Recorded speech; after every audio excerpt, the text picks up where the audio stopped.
So, good morning, everybody. Now, once again, Government Center of Legal Education, Hooghly Morphine College, has come with the second national webinar that is on corporate governance issue and challenges. We all know that today's world is in a big crisis due to this COVID-19 virus, but still we all are trying our best to continue all academic activities. And Hooghly Mohsin College and IQSC of Hooghly Mohsin College together has once again taken up this venture to or launch this national webinar on corporate governance.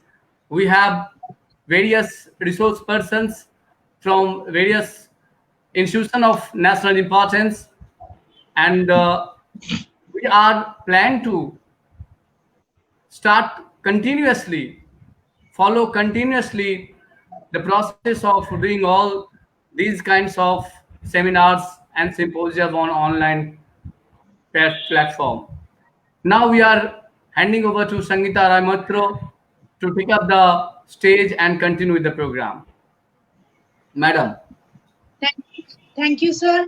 Good morning, everybody. I welcome you all to the second national webinar organized by the Government Center of Legal Education, Hooghly Mohsin College. Now, I would like to invite Professor Shajal Kumar Maiti, Professor of Commerce and Coordinator IQSC, Hooghly Mohsin College, to deliver the welcome address. Professor Maiti. Thank you, Sangeeta. Good morning to all. It's my pleasure to welcome you all in this webinar, second in succession, organized by the Law Department of our college with IQSC. I personally thank to HOD Prem Kumar Agarwal and all other colleagues of this department for organizing this webinar. So the very topic is important and contemporary with wide ramification. So corporate governance, it was introduced by Adrian Cadbury by making recommendation in his committee appointed by that company. And you see, by the concept of corporate governance, actually we mean good governance, which would ensure the protection of interest of all stakeholders in the corporate sector. So nowadays, this very concept is not restricted to the corporate world. It has spread its wing even to the government sector as well as public life also. So keeping in mind its importance, I think that all the participants will be immensely benefited. We are awaiting for the lectures of the experts who deliver their lecture in this webinar. I personally thank to them for giving the lectures in this webinar.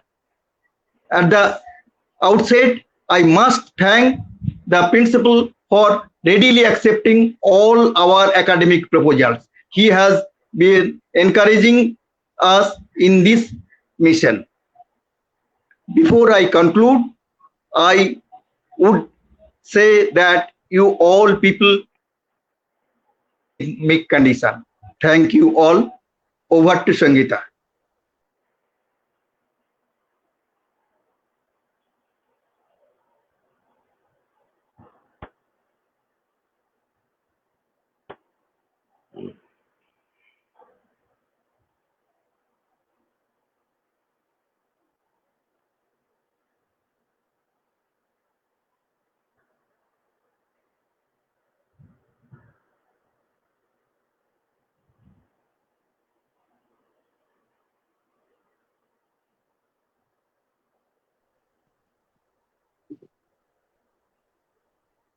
Thank you, Professor Maiti. Now I would invite Dr. Prem Kumar Agarwal, Head, Government Center of Legal Education, Hooghly Mohsin College, to deliver his invaluable speech on the topic of the webinar.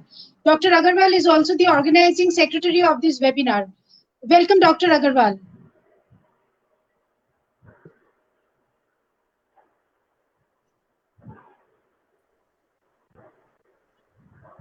Am I audible? Hello? Am I audible? Yes, yes, sir. So,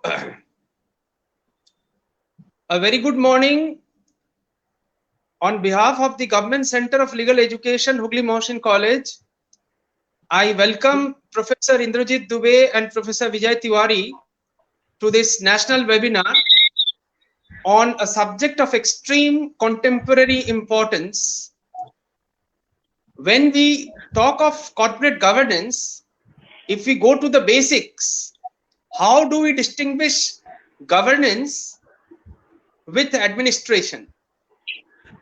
From a layman's approach, governance means balancing between the competing interests of various stakeholders in a very professional manner. This corporate governance has become a buzzword all over the world, and our experts will highlight on the evolution and importance it is occupying in the entire world today, including the CSR, corporate social responsibility. Indian industry in initial stages had been quite averse to the concept of corporate governance because most of the enterprises in India were family promoted or family based, and they tried to justify not having these corporate governance in the rules by their altruistic ideas that they always give for charity a portion of whatever they earn, or every stakeholder's interest is kept in mind by the very values the society imbibes in India. But then that has to be internalized in law, and now we have various amendments in company law and other laws by which corporate governance is now ensured through law, including corporate social responsibility. In the family promoted concerns in India, the Birlas, the Tatas, the Bajaj, and the other organizations, it was initially in the initial stages not professionally managed.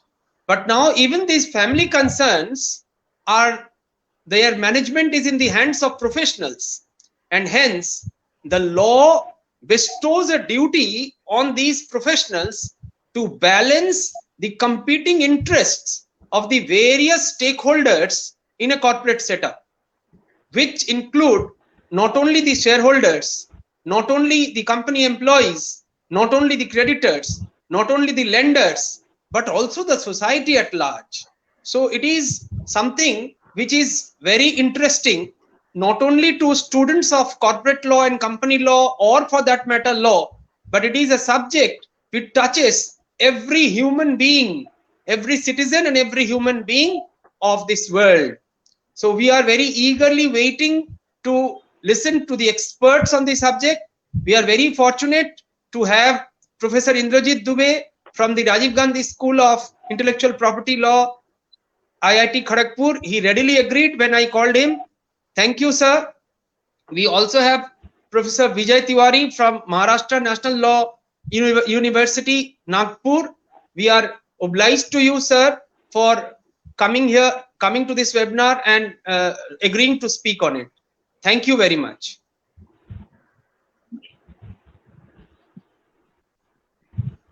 Thank you, Dr. Agarwal.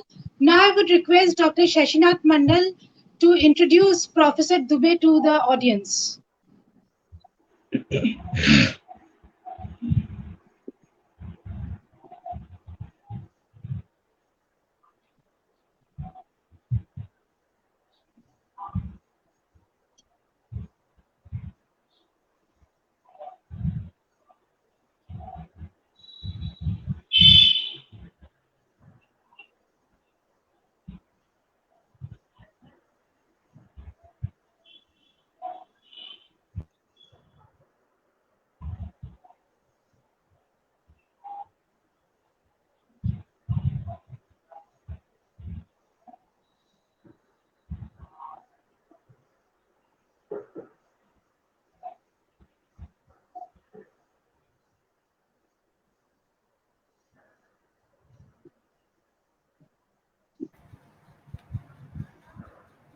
I'm very happy today to introduce Dr. Indrajit Dubey. He's a professor of Rajiv Gandhi School of Intellectual Property Law, Indian Institute of Technology, Kharagpur. His area of specialization include corporate laws and corporate governance. He has numerous funded projects and publications in referred journals published from India and abroad. His writings are mainly focused on independent directors' liability, integrated reporting, corporate social responsibility, corporate governance in energy sector, artificial intelligence and governance, etc. He has several books to his credit. He has also been invited as visiting faculty at the University of Western Ontario, Canada, and the University of British Columbia, Canada.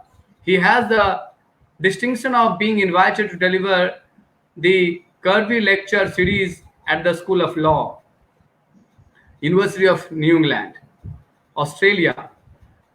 He is awarded the School of Taxation and School Law 2018 Fellowship at University of New South Wales, Sydney. Moreover, he is a professor who is not only known for the corporate governance but also known for always legal challenging areas. So we are very happy that you have got you, sir. Welcome, sir, Professor Inde Dubey, in our one-day national webinar. Welcome, sir.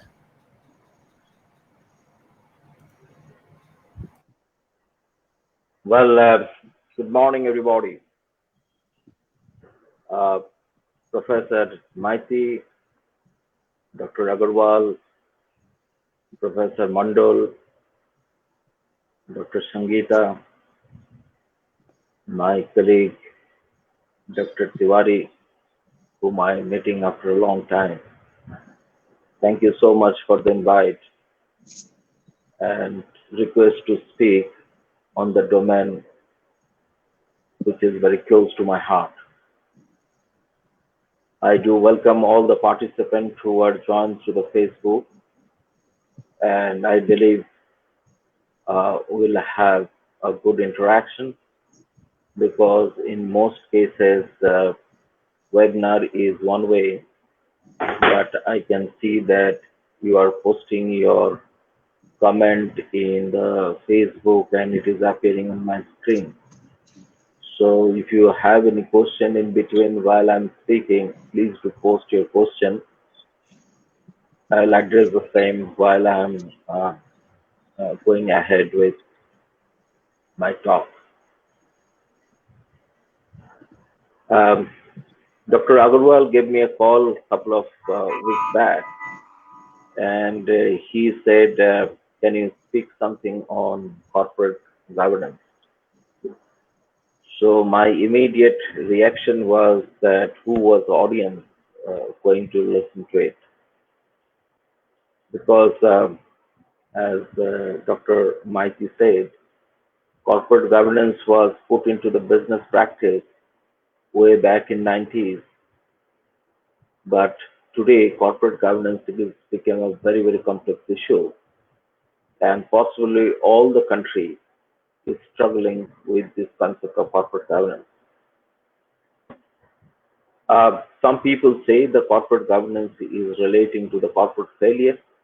So if there is a corporate failure, then there is again a brainstorming, thinking, and then you try to plug in that particular gap.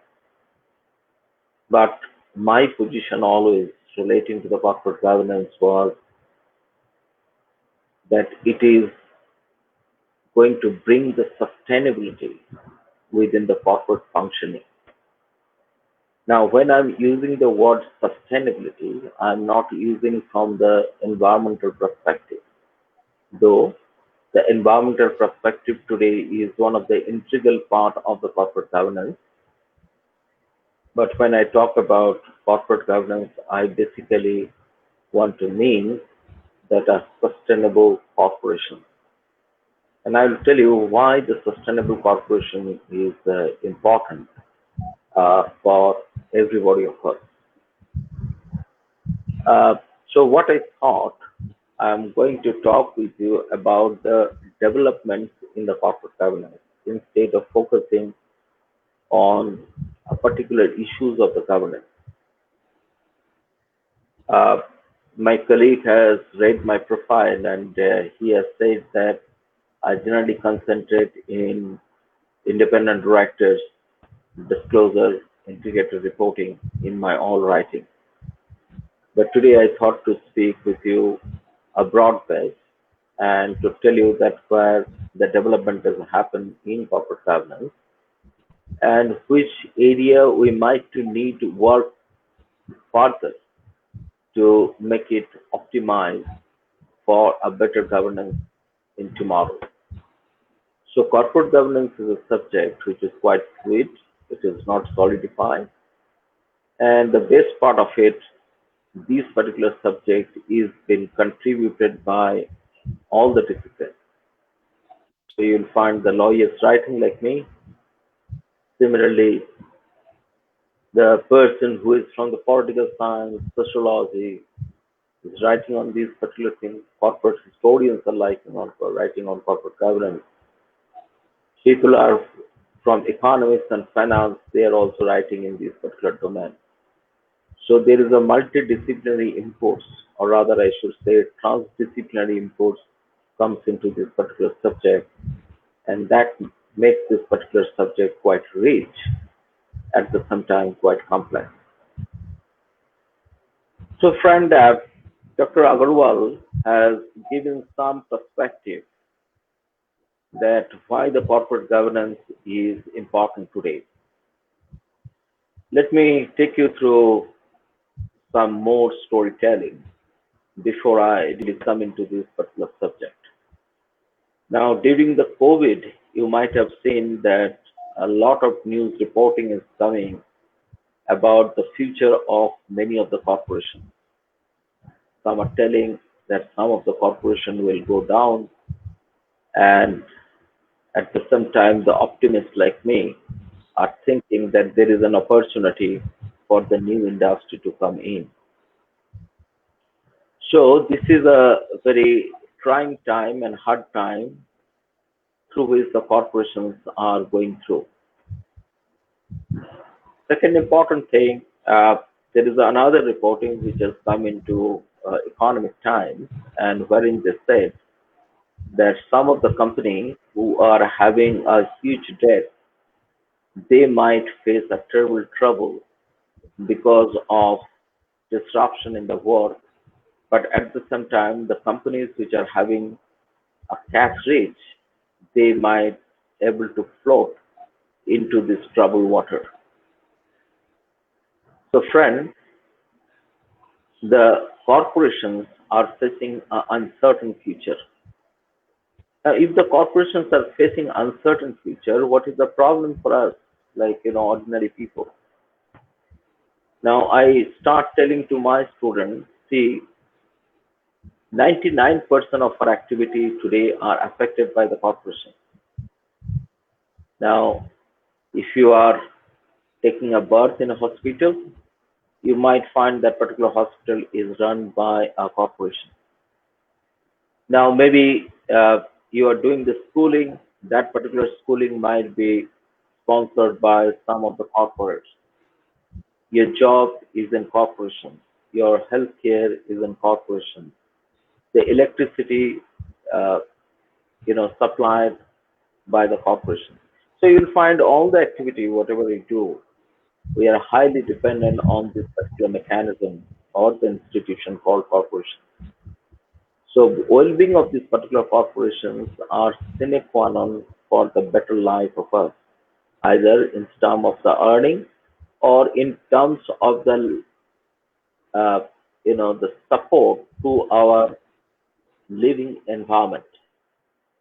So if any corporation goes down, it has a rippling effect on all the sectors. And I believe all of you are aware about the GFC, Global Financial Crisis, which was not very, uh, old. It was around a decade old. And you might have seen that once the Lehman Brothers has come down in US, It is impacted all over the world, and the financial system in all over the world went to the crisis. So, as in the post-war, the economy became interconnected internationally. That means if something wrong happened in US, it has an impact in India, or if some corporation goes down in India, it has an impact in US. In that circumstances, the governance is became more and more important. So, friend, being an ordinary person also, we are concerned about the governance because if the companies are going down, if we are losing the job, if there is a pay cut, then or if the company providing certain services like this internet facilities or maybe the electricity, if company goes down, it affect our life. So the sustainability of the corporation or the companies is the key today. And we, those who are working on this particular domain for last couple of decades, we think that corporate governance is one of the tools to make these particular companies sustainable and survive the companies for a long period of time. Now, let me make you mindful that it is not necessary that corporation will sustain for 200 years or 100 years, though there is an example from uh, Japan, the company which was just wind up in 2010 has sustained for 3,000 years. So it was incorporated, uh, before the Christ, and then it continued, and it was just wound up in 2016. So I'm not talking about those particular things, but what I'm talking about that in the lifespan of the corporation, they should not create a, a stress on the system. Like you might have seen that sometimes the corporation goes bankrupt, and the moment corporation goes bankrupt, then it basically stress on the banking asset of the nation. So we start talking about the non-performing asset. Then it also impact on the services which I've already mentioned. Then it can also impact on the employment which I've mentioned. So what I want to say that the corporation should be sustainable, and if that particular corporation is not sustainable, then it has a far-reaching impact. And when I said sustainable, I did not say that corporations should go for thousands of years. What I want to say that even if the corporations are wind up, then that particular corporation should not create a stress on the system of any particular country, and for that matter, to the entire world. Now, another point I like to draw your attention while we talk about the corporate governance, and it has become more and more important today. Today, most of the large company is a network company. So that means it is not a single enterprise model. So when the company law was, conceived, it was conceived as a single enterprise model. That means a stand-alone company. But today you will find most of the company, even if they are set up 5 years back, they became a group company within the 7 or 10 years of your existence. Like many one of you are listening today's talk through the Facebook, and the Facebook was a startup, a standalone company 10 years, about 10 years back, but today Facebook is a group company. They do the business throughout the world, and I think it is almost 170 countries. And they are not only, do this particular work through their holding company, but they have a number of subsidiary companies in the different countries. They have also associated companies in different countries, and at the same time, you'll find they have also a supply chain where the companies are the different, but somewhere they do the work for the Facebook. So this network of company is made this particular corporate governance is more complex because if the holding company goes down, then hundreds of other companies which are connected and associated or which are the part of the supply chain of that particular company get jolted. So thousands of the people who are getting the service out of this particular company or the people who are working with this particular company are getting affected in this particular process. So the sustainability of the company are all the more very, very important. And that's where the corporate governance comes in. Uh, Now, before I go further into my discussion, let me spend a few minutes to tell you that there is a one committee has been mentioned by our Dr. Maiti, that is Cadbury Committee in 1991. And Cadbury was the first committee who has proposed that the academic concept of corporate governance can really be translated into the business practices.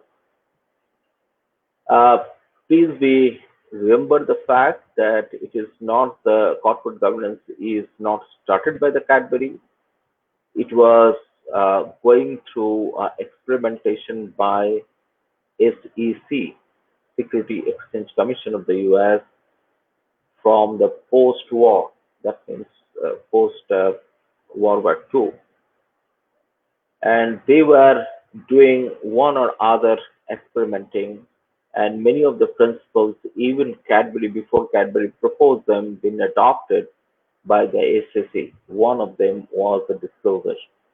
So there was a lot of emphasis was on the disclosure by SEC over 80 years before the Cadbury really proposed for a disclosure is one of the pillars for the corporate governance. Now, like Cadbury, in all over the world today, there is 180 report has been published by the professional agencies. Now, most of them are the business groups or started by the stock exchange of a different country, or sometimes even might be a quasi-government attempt, which we also find in case of India too. And if you see, there is a lot of principle which has been emerged out of these particular, the reports, and it is not limited to this. As I told you, that the academic and the expert from the different disciplines keep writing on this particular corporate governance. So in somewhere there is a convergence in the thinking, somewhere there is a lot of divergence in the thinking, and at the same time, somewhere there is a different principles being adopted by the different country on this particular aspect. Now, I believe in this context, it is pertinent to say that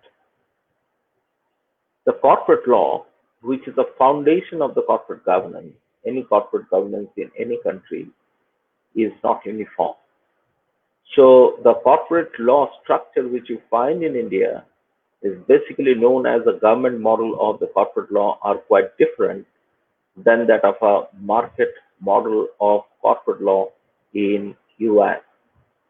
Similarly, you'll find there is a sub-model which is mostly known as socialistic model of the corporate law. And at the same time, there is a continental European model of corporate law where we found that there is a two-tier board system. So the divergence in the thinking of the corporate law is quite natural. To give you some understanding in this, let me tell you, like in our country, in the corporate board, there is no representation of the worker. But in case of the Germany, you will find they do not have a single board system, but they have a two-tier board system. That means one is a supervisory board, another is the executive board. And in the supervisory board, there was a representation of the employees.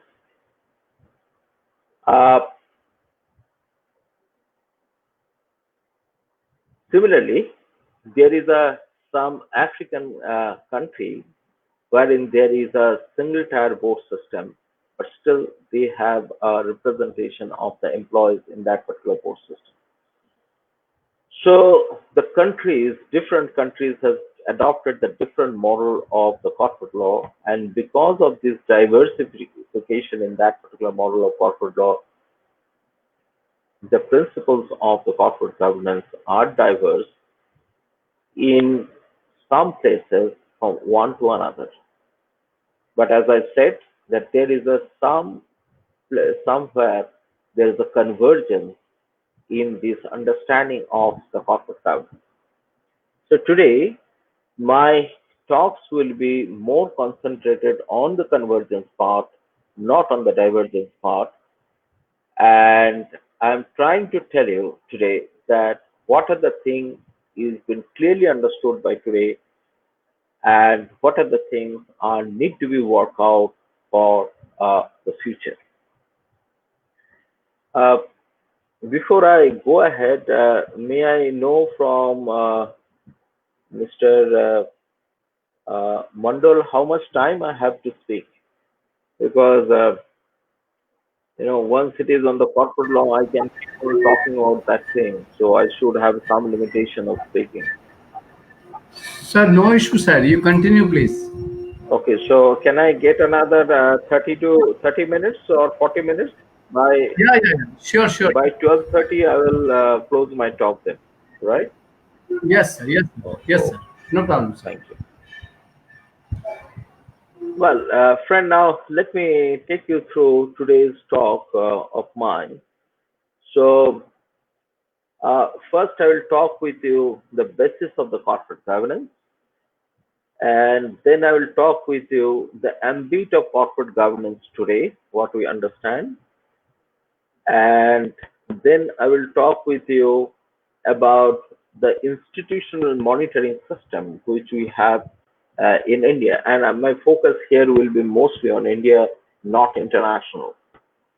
And then lastly, I will tell you the international systems which is required to be developed or developing in these particular domains. So, friend, the first one, and I believe you can see my screen, right? Or should I share the screen? Okay, I need to share the screen. Just a minute, I'll do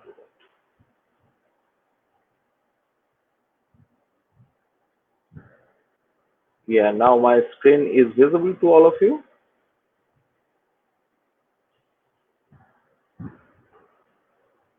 Dr. Mandal, my screen is visible now? No, you are not audible.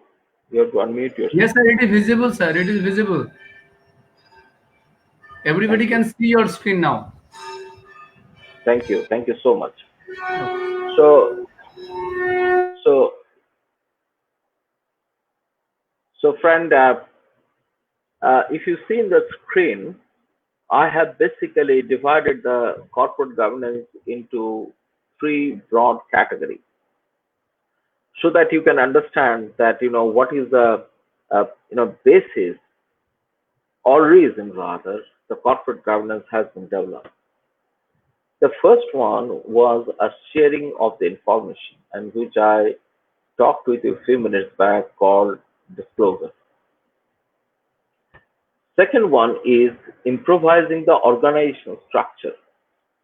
And people say that if you have a better organizational structure, then your decision making are always focused and sustainable. And I will explain to you a bit more once I will come into this particular topic.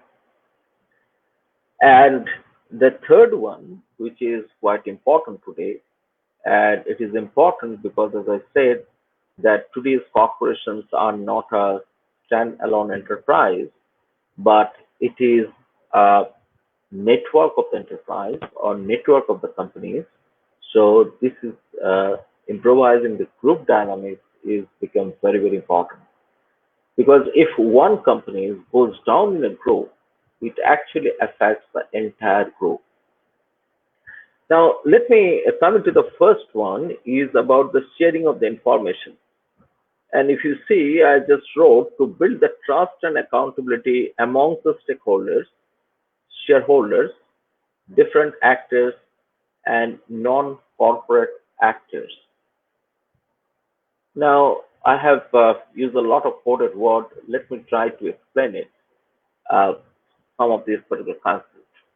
And I believe those who are studied the corporate law, you do have some understanding about the shareholders and the stakeholders. And then let me talk a bit more on corporate actors and corporate non-actors. Now, friend, why, before I go into this corporate actor and non-actors, let me tell you why the information sharing is so important in the case of the corporation. I don't know you ever thought about this thing or not, that entire decision which we take relating to any company are based on the decision making, based on the information sharing. And I believe I was talking a few days back to one of the Australian webinars, and therein I was discussing about the continuous disclosure. And you will find that almost all the countries today are emphasizing that their corporations should indulge in a continuous disclosure. Now, continuous disclosure is nothing but a sharing of the information to the different people who are connected with the corporation. Now, traditionally, we know that the corporation need to share the information to their shareholders.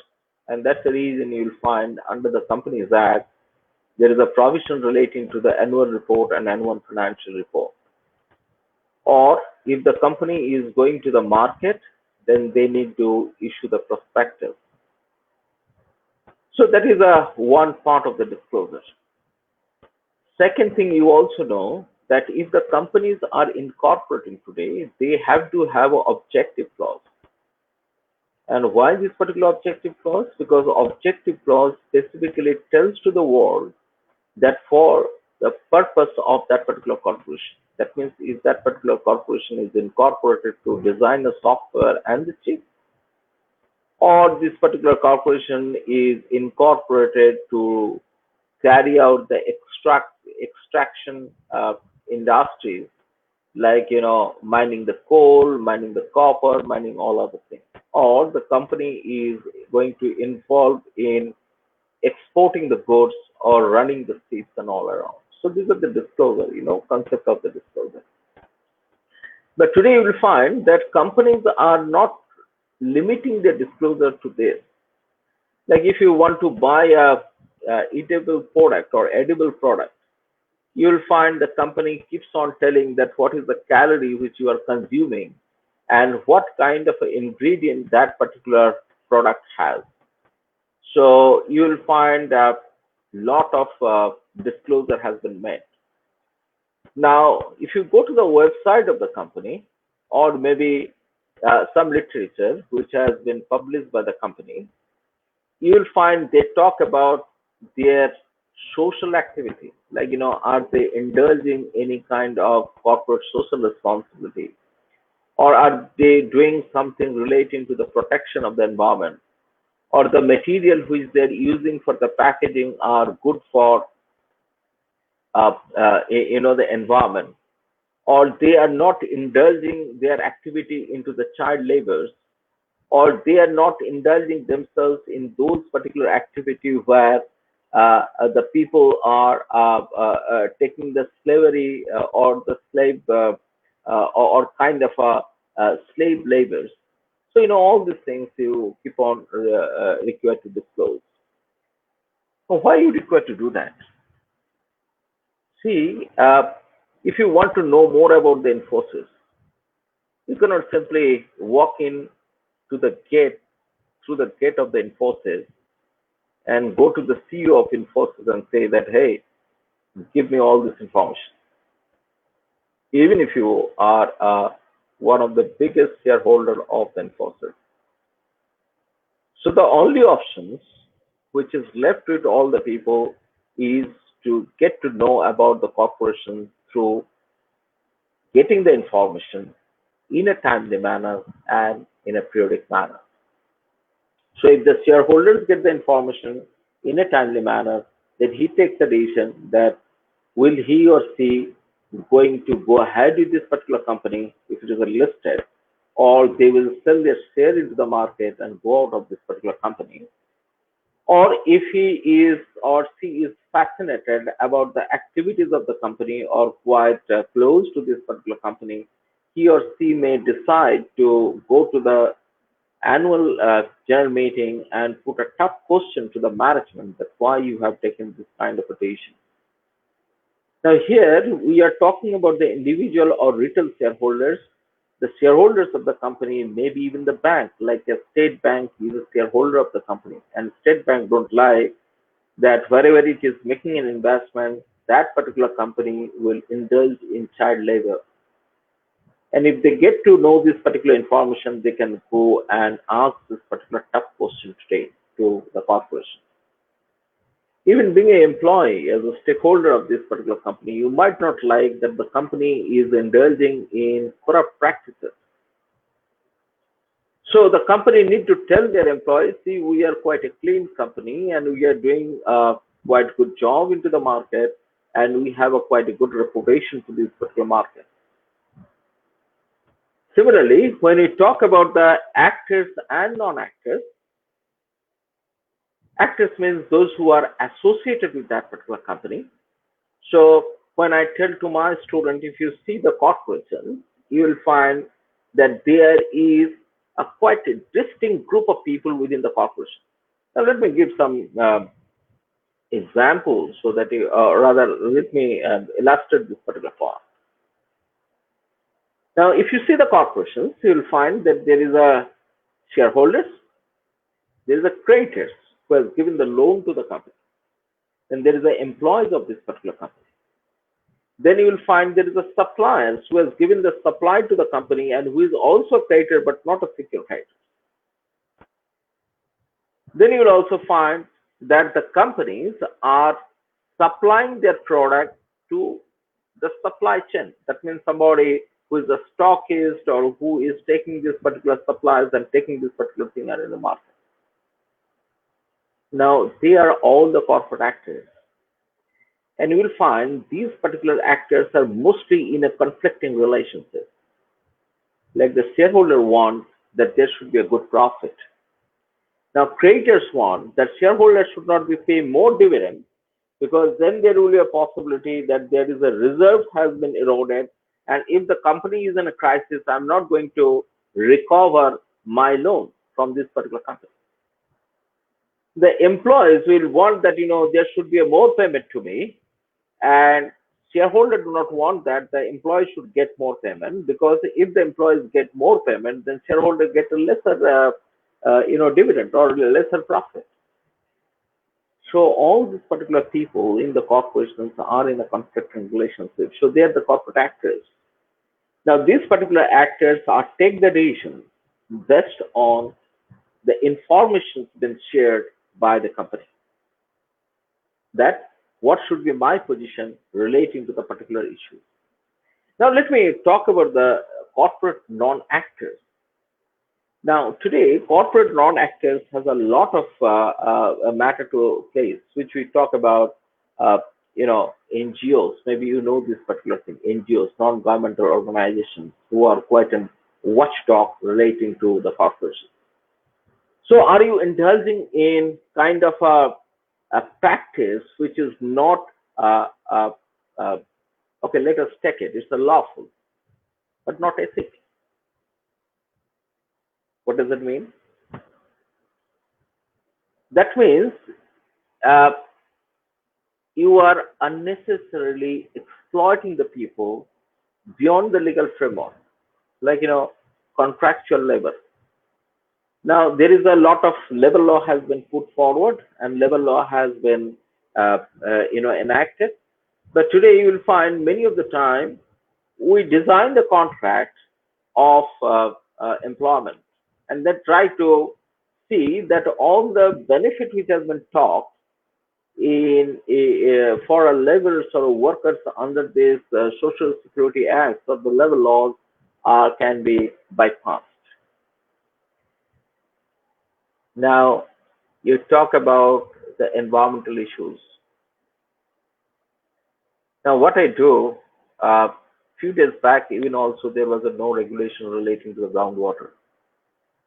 So what I think that, well, let us do one thing. Let us create a bore, and all my polluted water I can put it into the ground. And I believe you might have seen there is a lot of deliberation from the Supreme Court on this. Some of them has been filed by MC Mehta, or some of them are even by some NGOs and all these particular things. So these people are the non-actors. They are not part of this particular corporations, but the operation and the process which the corporations are, participating in, they have been affected by this. The government also non-actors in case of the corporations, and they have been affected by what the corporations are doing. So, friend, sharing of the information is very, very important. Now, how you're sharing the information is that particular information is understandable by the people.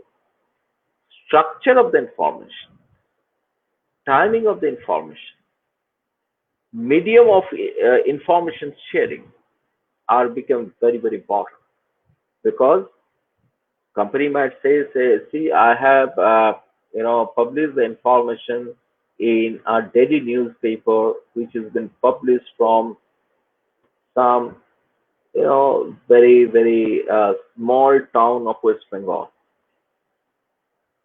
I have published. You cannot say that I have not published. Law said that you have to publish in a regional newspaper. I have published it, but nobody noticed it. So here, where you are publishing and what medium of publication you are taking are become very, very important, because this information is important for your decision making.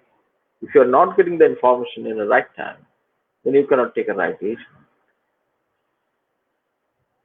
Now, friend, let me come to improvising the organizational structure. Now, if you see, I have listed a long thing, and then again, there is a lot of coded words which I've used. Internal organizational structure is very important, because the organizational structure should be agile, should be adaptive, should be responsible, and should be sensitive. So if the corporations are indulging in some kind of a wrongdoing, the organization structure could sense it, that, well, some of my people or the managers are not doing the things right. And agile means it should have a capacity to take a corrective decision in a quickest possible time. And if they cannot take the corrective decision, there is every possibility that the company might go down. Either it is in bankruptcy, or it might be some other reason. Well, let me just give you a passing reference of a jet. Jet is a very good example of governance failure, because jet airways structure was not agile, and it could not take the corrective decision in time. And you might see that there is a lot of writing on the newspaper, and all the writing was that the promoter should leave the corporate board. But once he leaves the corporate board, the condition of the jet became worse, or the company became down within 7 days of leaving this particular promoter. So there is a lot of issues on this. Now, one of the reasons is the jet governance or jet agility was not that great, and jet could not sense that, well, something wrong is happening with this particular organization. So internal structure is very important. Then there is a composition of the board diversity, strengthening of the role of the gatekeeper, organizational mechanism for the risk management and business sustainability. Now let me speak a bit on board diversity and uh, the role of a gatekeeper. Now, who is a gatekeeper? Gatekeeper are people are those who are the auditors of the company. That means who keep on sensing where the financial conditions of the company is going. Is the financial condition of the company is good enough, or the financial condition of the company is having some kind of trouble?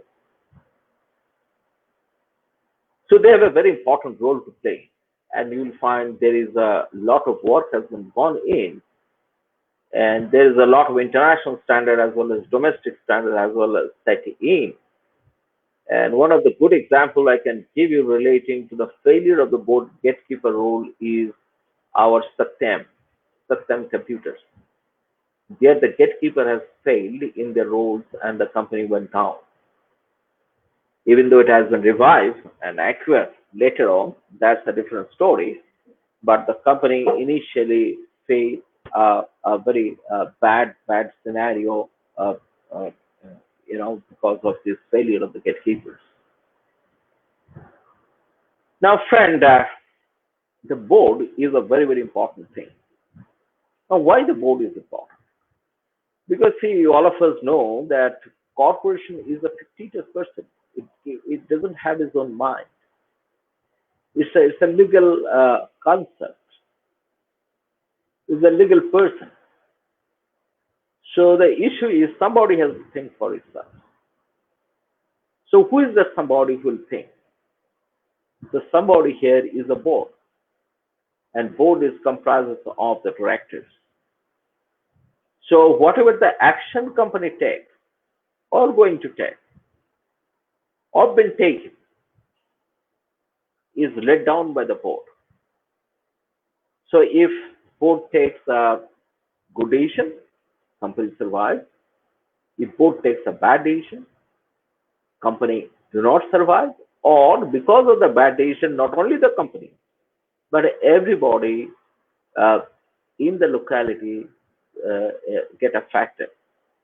Now, I believe you might heard about the Bhopal gas disaster, or even during the lockdown, there is a gas leak in some part of our country.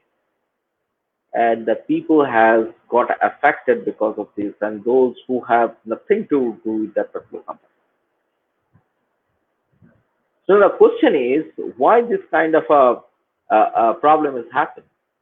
Because the board has to take a certain decision relating to safety measures and the environmental protection, which the board thought not to take, because they want to maximize the profit of the shareholders, or they thought that this is not relevant to take this particular decision at this particular point of time.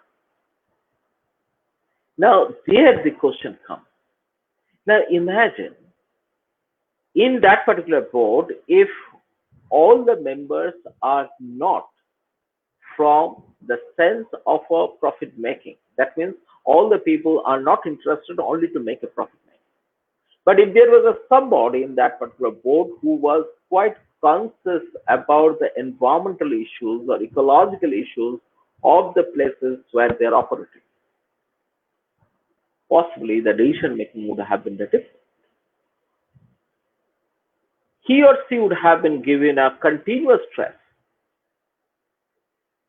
that, see, when you are adopting this particular technology, or when you are doing the industrial risk assessment, you need to account for the industrial disasters or type of emissions is happening from that particular industry, and what kind of an impact is happening because of that or on the people surrounding to this. So the moment you are changing the person in the composition of the board, your decision making is coming different. Now, it's my favorite example, and I give to this example to my student, and I speak all around. Now, you'll find there is some company who basically sell a baby formulation, like I think Nestle or somebody. They said that well, these are the substitute to the mother's feeding, and you'll find because of that, in the later part of the life, many of our children are suffering because those particular formulations are not really nutritious, which was required for or a baby during their growth time. But in this day of stressful day or the busy day where everybody of us, both the parents, are wanted to earn a living for our betterment of the family, we think that well, having a baby formulation is good for our baby, and we really not given the attention for his or her feeding in the very young age.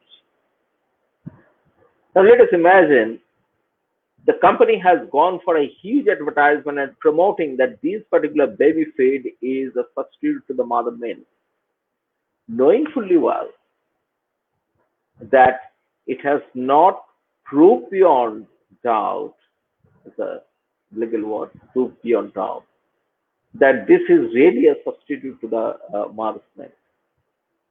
And now there is a somebody, some women or somebody who is sitting in that particular board and who is conscious about the public health on child health. He or she might now object that you should not give this kind of advertisement to the people who deceive it. So it creates a lot of impact into the board thing. Now, friend, risk management is very important thing. Now, many of the time, those people who are making an investment of the company, they might not aware about the risks which the company is going to face, because there is a certain leaks which is a predictable, certain leaks which will going to come while you are in the business, and the certain leaks which is may come, may not come, very uncertain. So we need to rely on the judgment of the people who are sitting in the board. So your entire investment, entire money is basically in the hand of the people in the board. And if they're not careful about the risk management, there is every possibility that company might go down. Right.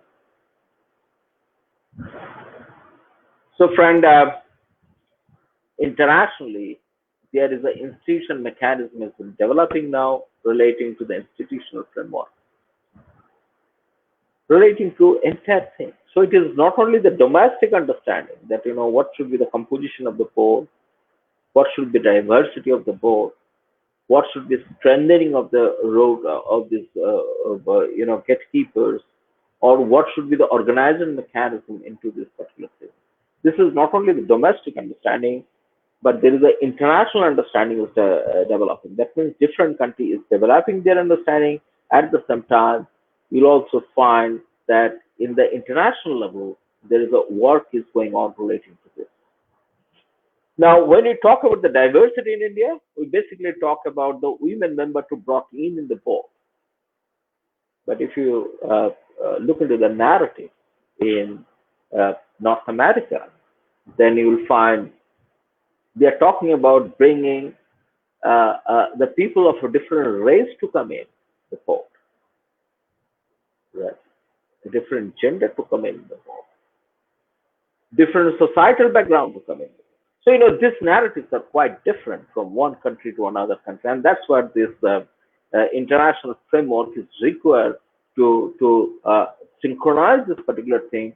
Because as I said a few minutes back, that today the companies are the network companies. That means the holding company, which is taking a decision, sitting in America, having an impact on the subsidiary company who are functioning in India, even though they have independent board, but the policy is influencing to this particular company.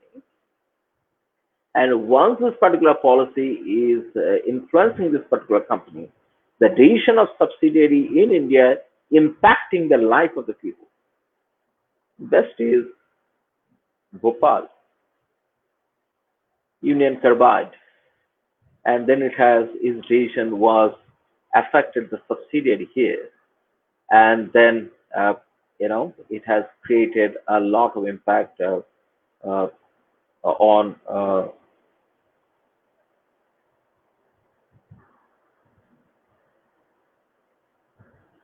well, I think some of the questions are coming. Can I just finish it now? Maybe after that I will give the answer, because then I think I can do a proper justice, right?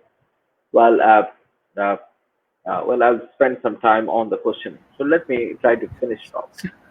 So now, Sir, Professor Dubey, sir, yes, please. uh, we have an interaction session also. So if Mhm. you can do one thing, sir. You can finish your deliberation. Thereafter, you can take up the questions. Our one of the faculty member, Dr. Rajiv Hassan, will take up the question with you, and you can respond accordingly, Right. sir. Okay, thank you so much. So maybe another Okay. 10 minutes, I'm going to finish my talks, right? Yes, sir. My Yes, culture. yes, yes, Right. Thank you. yes. Well, so improvising the group dynamics, and then you need to talk about the ensuring the compliance of the ethical code, which is quite internal, and then the compliance of the governance within the domestic and transnational supply chain, like which I was giving the example of child labor. Like you might have seen that Steve Jobs come and give a clarification that Apple do not procure the product where the child labor has been used. So Apple generally don't manufacture their own product. They generally procure it through their supply chain, the companies, and they need to see that their supply chain companies are not indulging in this kind of a thing. So, friend, there is a lot of attempt has been created internationally to have order on corporate governance, but most of them have been failed. Like even attempt was been created, but at the same time, the OECD attempt is working better relating to the multinational corporations, some of the ethical issues, but others have been failed. So I'm a big proponent of this. The private ordering. So if I get opportunity sometimes, I will talk about it. It's a big domain itself. So friend, what is the ambit today? The discussion all around is relating to the majority and minority shareholders, which is started with the Cadbury shareholder and non-shareholders. As I told you that there is a conflict between the different constituencies, shareholder management, shareholder versus management, because management want to do something in some manner, shareholder want to do it from there. Tata, the recent controversy, Tata mystery, is the biggest example of conflict between the shareholder and the management, because Tata wanted to do in a particular manner. Uh, I mean, Tata Foundation and the mystery wanted to navigate the company in a different manner. Then you'll find many of the time management versus management.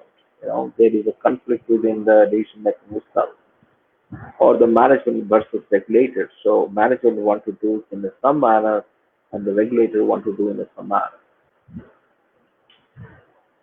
So, friend, as I talked with you, is relating to the board management, appointment of the independent director, leadership succession plan, and management remuneration. These are all been discussed, and somewhere it's been added out, and somewhere it has not been added out. And today you will find the leadership succession is very, very important. And many of the time, even the sustainability depends on what kind of a leader has been brought in within this corporation itself. Now, appointment of the independent director is somewhere been standardized, because now it has been defined in most of the jurisdiction that who can be the independent director, who cannot be independent director. But I believe there is a lot many to do. You might refer my papers which are available in SSRN, or even you can find it in the open Google search. So, friend, I talked about the risk management before. So there is a two kind of risk. One is the financial risk management and non-financial risk management. So non-financial risk management is today quite important because the initial understanding was the financial risk management is enough to do this particular thing. But today we found that non-financial risk management is very, very important. So non-financial risk management may be the political risk. It might be uh, the risks which is associated to particular region itself. It might be the societal risk. It might be a number of factors which comes within this, non-financial risk management, and it is also based on the sector. So software non-financial risk management is somewhat different than when we're talking about the city or maybe in the infrastructure. And you will find there is a lot of standards is coming, which is known as a global reporting initiative or integrated reporting initiative on this particular domain. Yeah. Now, this is where I wanted to spend 5 minutes time, and I believe with this I will rush through. I'm rushing through some of the things because I have another 5 minutes to go. See, now this is where the corporate governance is challenge is coming. The application of the AI. And if you see my last point, I'm talking about self-driving corporations. One of my friend and colleague, Brian, in University of Cambridge, he has come out of this particular article a few days back. It's called a self-driving corporation, and wherein he says that tomorrow all the subsidiary, like as I said, that network of the corporation. So he said if it is a standalone subsidiary, there should not be any member on the board, but all the members in the board will be the robots. So they will take the decision on behalf of the company and implement so. And he was referring the development which has happened in one of the Hong Kong board, the company, which was an investment company, and they are making an investment in biotechnology research. And the CEO said that the member in the board, which is a robot, make a better judgment in many of the cases related to the investment. And he has gone up to study the robot has saved the company from the insolvency. Now, the moment this kind of attempt has been made, it goes to the several, the newer thinking into the corporate law. The biggest challenge is if the robot fails, because in the corporate law and in the governance, failure of corporation and the governance is always evolved around the personal liability. And personal liability is is not known in case of the robot, and that is creating a lot of trouble in this particular domain. Now I'm working on a paper on this particular thing, and I hope within a 6 to 1 year I'm going to publish this particular thing. Even believe me, all over the world there is no clarity on this particular domain. People are still thinking, and people are doing this. Now let me rush through these things because another 2 minutes have to finish. It is relating to sustainable business practice, and you will find there is a lot of initiative has been started with. It's a strategic focus, connectivity of the information, future orientation, reliability and materiality, responsible and stakeholder inclusiveness into this. Then this is the paper which you can read. It's available. It's the social license to operate. And I said that today the corporation is in the third stage of the governance development, and they need to take the local permissions or local consent if they want to operate. And that's what we talk about: the corporate social responsibility, environmental governance, and the sustainable goal. Sustainable goal is basically coming from the UN initiative, of sustainable goal, and that has been embraced with the corporation today. And you will find there is a guideline also has come from the UN related to this. Now, friend, this is a present framework in India. If you ask me that whatever I've been talked is been incorporated in Indian corporate governance system, my answer would be well, somewhere yes, somewhere no. And I believe today, if you ask me that where we stand in the global standard, I believe our corporations, corporate governance today is almost 90% into the global standards. There is still some kind of gaps are there, and mostly that gap is because of transplanting of Anglo-American model in the Indian system. Now, the recent report which has came on the corporate governance and chaired by Mr. Kodak said that India need to have an Indianized corporate governance, and I believe I sent my representation to them, and that was the first line which I wrote in my representation.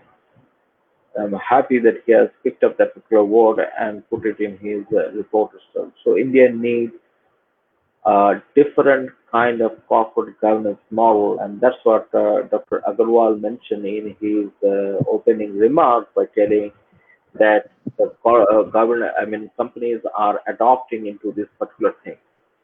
So, friend, there are many security exchange boards, sector regulator, and all these things, and these are the non-regulatory institutional monitoring agencies.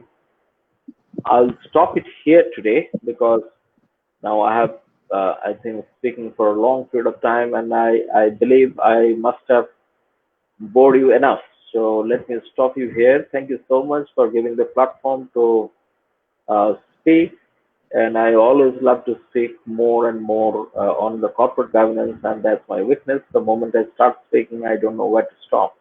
But thank you so much to Dr. Agarwal for inviting me and to speak on this particular issue.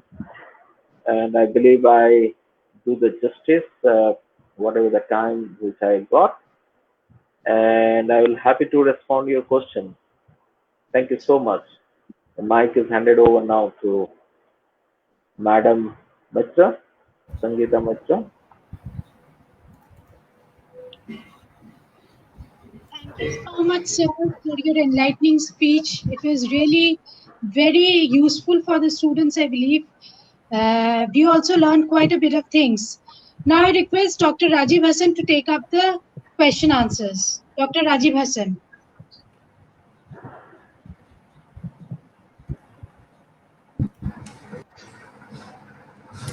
Yes.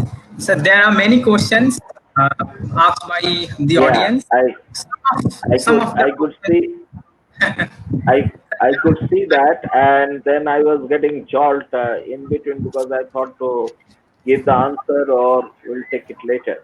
Thank you. Dr. Agarwal said that we can take it later. Yeah, go ahead, please. So yes, sir. I'm just putting some of the questions. Number one, so what is the impact of corporate governance on the competition law in India? What is the impact of governance on the competition in India? I think both of them are different ballgames. Now, when we talk about the competition law, we basically talk about the market conditions. That means in a particular market, how the companies are behaving. Are they trying to polarize in the market? Are they doing an unfair bargain into the market? Are they creating the barrier in the market? Are they abusing their dominance into the market? So this is what the ballgame in competition law. But whereas when we talk about the corporate governance, it is more of the corporate functioning. So this particular functioning is not only limited to the market functioning of the corporation. And for that matter, I have seen many people have started writing a dissertation and PhD thesis. Being a referee, I've seen many of them. But I really do not understand much of the correlation which they talked about. If you ask me, I will say that there is a no much correlation because both of them are a different segment and different ball game altogether. Uh, so I'm afraid I will not answer it.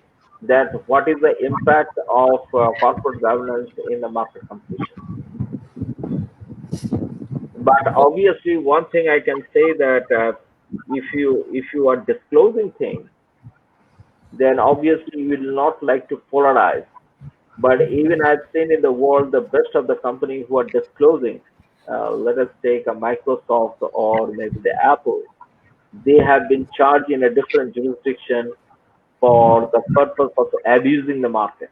So there is a no as such a relation between these particular two. Both are the different volume of that. Is it? Did I make sense to you? Yes. Yes, sir. Thank you, sir. Yeah, yeah. Now, the next question. What will be the future of aspiring lawyers who will choose corporate governance as their profession as compared to CS? Uh,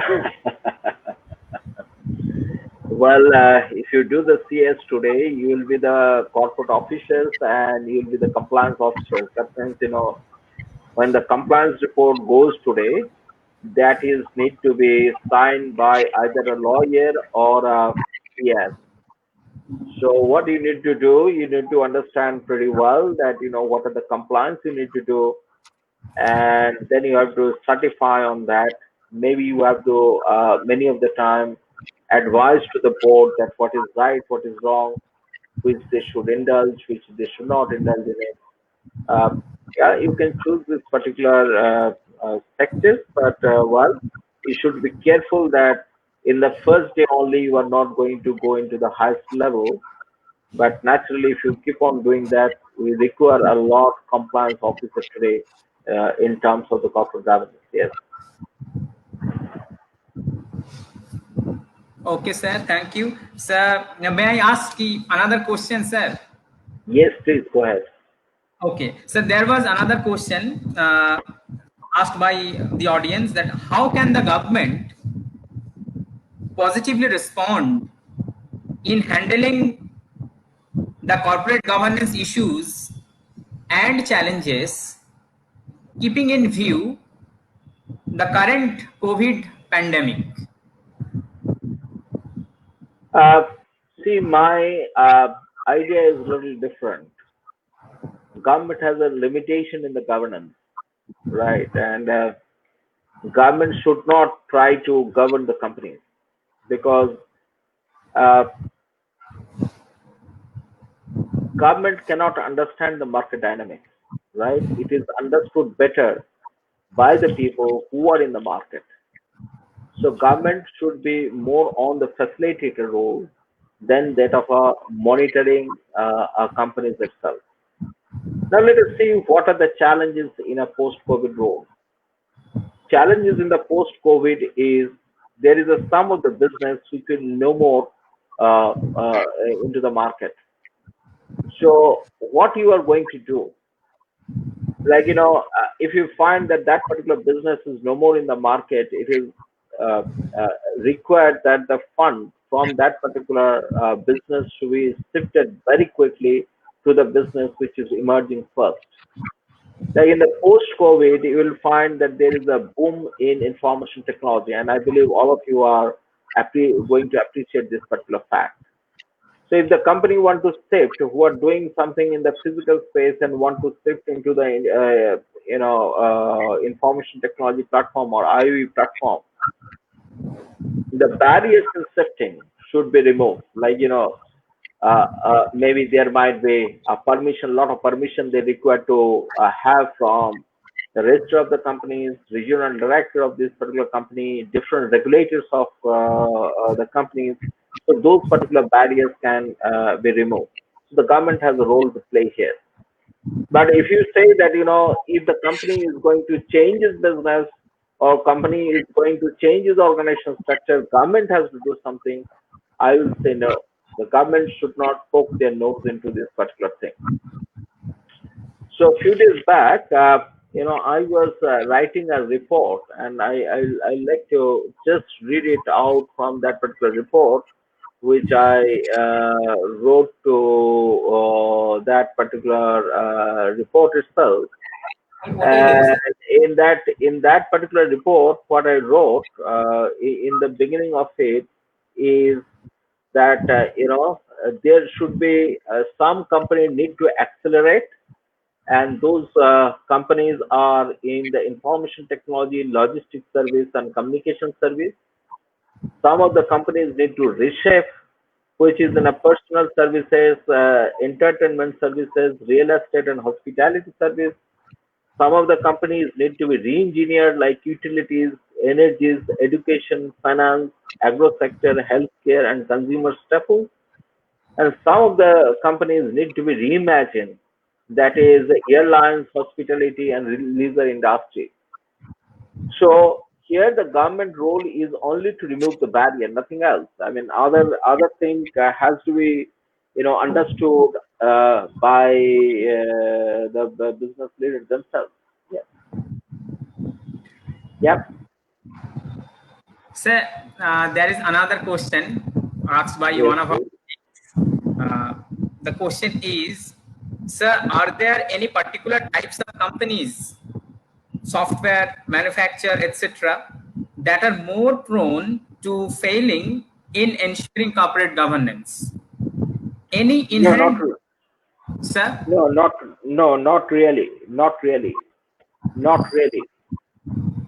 See, that's the reason I discuss about a couple of things. Like, I talk about the risk management.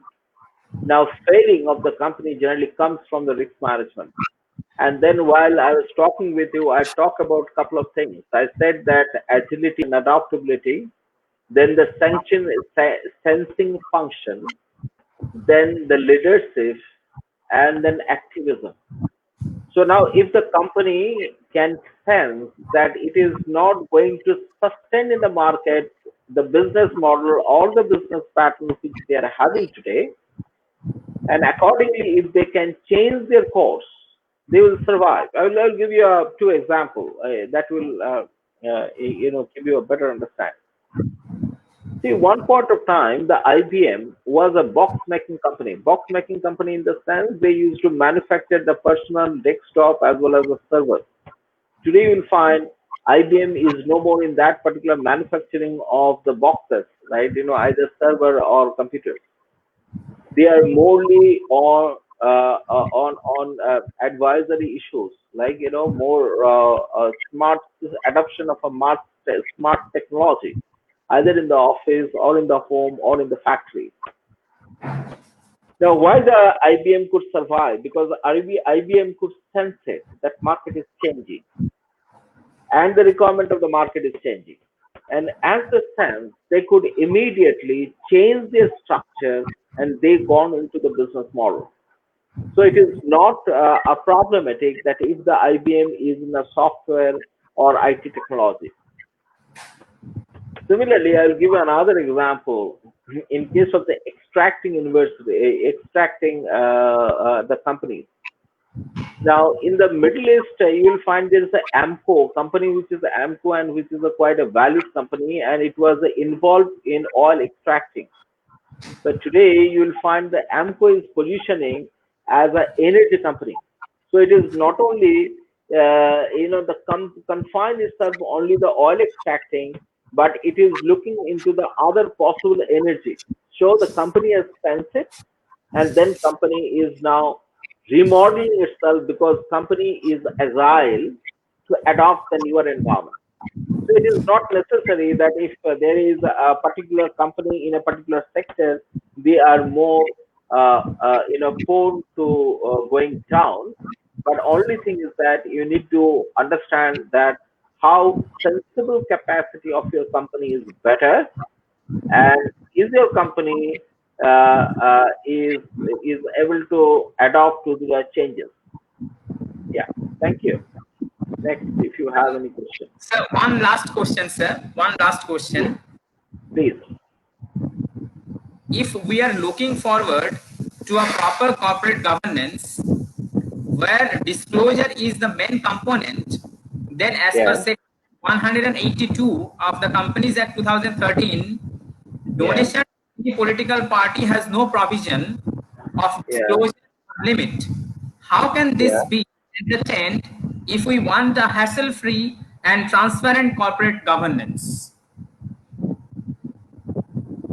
Can you repeat in between? I didn't get your last voice. You have said something. I mean, are you asking about why the donating to the corporate political parties are not allowed, or As why in, the donating to the political parties is bad in corporate governance? why there is no limitation? I mean, why there is no limit or there is no provision for disclosure of the donation to any political party by a company? Well, I mean, this is a tough question to answer. I think this is almost in every jurisdiction. This is an issue and the problem. Now, see, I will tell you, in India, the concept of lobbying is treated as a bad thing. But in some other jurisdiction, lobbying is a transparent thing. Now, as because we said that lobbying is a bad thing, we try to hide many of the things under the carpet itself, and this provision is one of them. Now, does it mean that corporations are not donating to the political parties? Answer is no, they do. They do a lot. And this is also wrong to say that the corporation really do not influence the policy making. Corporate do influence this particular policy making. But obviously, many of the things which culturally we are not quite adapt into this particular thing, even though we do that. So I think this is one of that particular example. Like people do not want them to put it up front, but actually the things happen on this particular matter. Yes.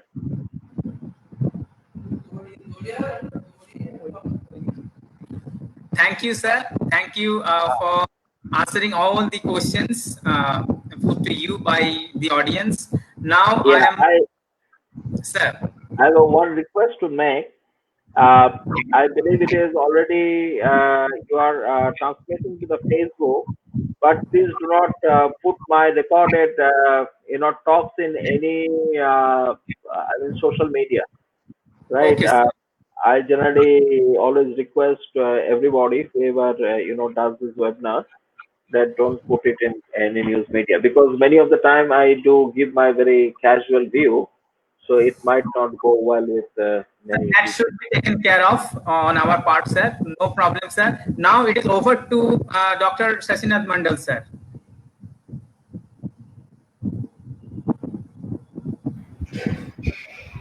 Yes, sir. Thank SNM, you. sir, please come in.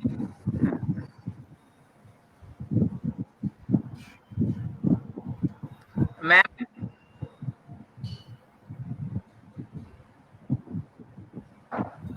SRM, ma'am. Please come in.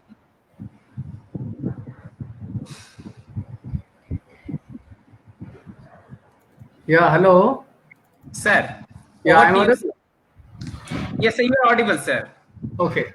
Thank you very much, Professor Indra Dubey, sir, for your wonderful deliberation in this session. We are really grateful to you for your thought-provoking lecture today.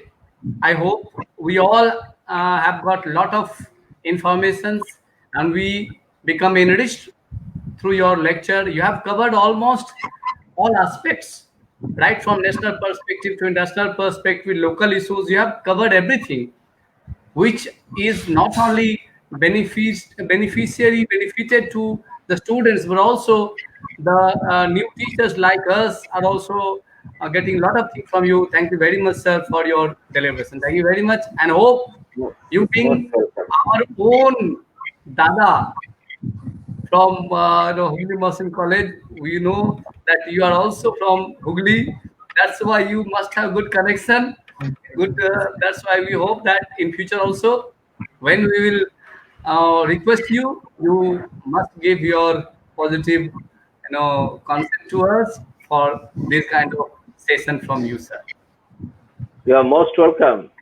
And Thank yes, I'm from Chuchura. I have grown up in the next school of your college is Hubli Collegiate School, Yes. right? So yes, you are all very close to my heart. So please do feel whenever you feel, call me. I'll be there at your service. Okay. Thank you, sir. Thank you very much, sir. Thank Most you. welcome.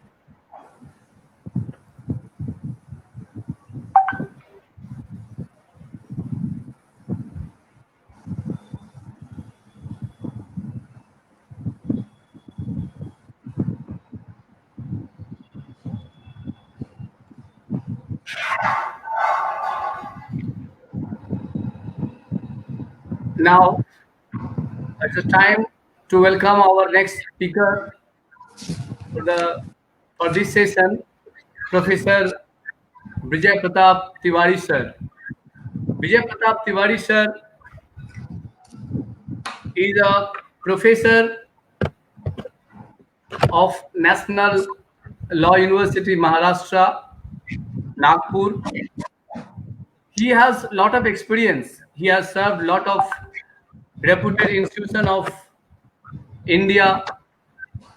Professor Tiwari started his career 2 decades ago. He is a member of Executive Council and Faculty Advisor to the Internship and Moot Court Committee of the university. Dr. Tiwari had started his teaching career from National Law University, Jodhpur, and had been associated with several reputed institutions before joining his present assignment. Professor Tiwari has Professor Tiwari interest is constitutional law, human rights. Dr. Tiwari has attended more than 50 national and international conferences, seminars, and workshops, and have published more than 30 articles in reputed journals and books. Dr. Tiwari has delivered several invited talks at reputed institutions like National Academy of Direct Taxes, Nagpur, Nanamati, Nagpur Administrative Staff Colleges, Guwahati, Indian Institute of Public Administration, New Delhi. Now, presently, Professor Tiwari is working as Associate Professor of Law at Maharashtra National Law University, Nagpur, and is Head Center of Child Rights over there. Welcome, Professor Tiwari, in our one-day national webinar on corporate governance. Welcome, sir. Thank you, Dr. Mandal. I hope I'm audible to all of you. Yes, sir. Yes, sir. Very good afternoon to all of you. My warmest regards to Professor T.K. Karfaji, the principal of Hugli Mohsin College, I think in absentia. Professor Dr. S.K. Maiti Sahab, the coordinator IQAC, the very dynamic personality of the college. Dr. Prem Kumar Agrawalji, Head Government Center of Legal Education and Organizing Secretary of this program. Dr. S.N. Mandal, you, who is taking lead role in organizing this program. And of course, my dear friend, Dr. Sangeeta Roy Mitra, because of whom I'm here. I'm so happy because of several reasons. And one of the most important reason is that I was able to talk, of course, virtually to Dr. Anjali Dubey, with whom I worked in 2005 at National University, Jodhpur. I remember vividly, I was a very new teacher. I was not knowing anything. And Dr. Indrajit Dubey and his wife, Dr. Deepa Dubey, they used to mentor me a lot, and they have taught each and everything required for a teacher, especially in the National University. Dr. Dubey, if you are still here, I wish to thank you for guiding me in 2005. And I also request you to kindly convey my thanks to Dr. Deepa Dubey ji, who had been a very good mentor to me at National University, Jodhpur. Most welcome. It's a pleasure meeting with you after so many days. Yes, sir. Yes, sir. Before I come to my topic, I wanted to congratulate all the team members of this prestigious Hugli Mohsin College. for organizing such a wonderful event when almost everything is locked down in all important cities. This college is trying to find out the measures to ensure that the academic of the students is not affected. Dr. Prem Kumar Agrawal ji, congratulations to you because you must have taken the lead. Now, Professor Indrajit Dubey sir has spoken in great detail and he has covered so many important issues. But I am a layman. I am not from the corporate area, as has been brought out by Dr. Mandal. But sometimes it is very important to understand the views of a layman also, because they might come out with some different perspective, which might not be noticed by the experts, because experts try to catch the very complicated things. And maybe that my talk, which will be around 30 to 35 minutes, may attract some of the attention of some of the students. But before I start, I wanted to take the permission of Sri Prem Kumar Agrawal ji, the organizing secretary, to take the Bengali friends, Bengali student friends, to their Masi, sister of mother. So your mother tongue is Bengali and my mother tongue is Hindi, and both are the daughters of Sanskrit. So sometimes I'll take you to the Hindi, that is your Masi, mother tongue's sister, with the kind permission of Agrawal ji. Coming back to the topic of the theme, I just wanted to understand and start from what is governance. I was trying to see and I found that the concept of governance is not new. Evolved since the human civilizations evolved. We have to put it in the simple words. It means that the process of decision making and the process by which decisions are implemented. Now, process of decision making and the process under which the decisions are implemented. Now, in corporate world, how the decisions are made. Corporation is not somebody's individual property. All of you know it. The very concept of the corporation which has come up was to ensure that a lot of people are sharing the responsibilities, sharing the resources, sharing the profit, and of course, vision, mentorship. So the decisions should be made in an informed manner, in a regular manner, in a lawful manner, and all those decisions must also be implemented in the same manner.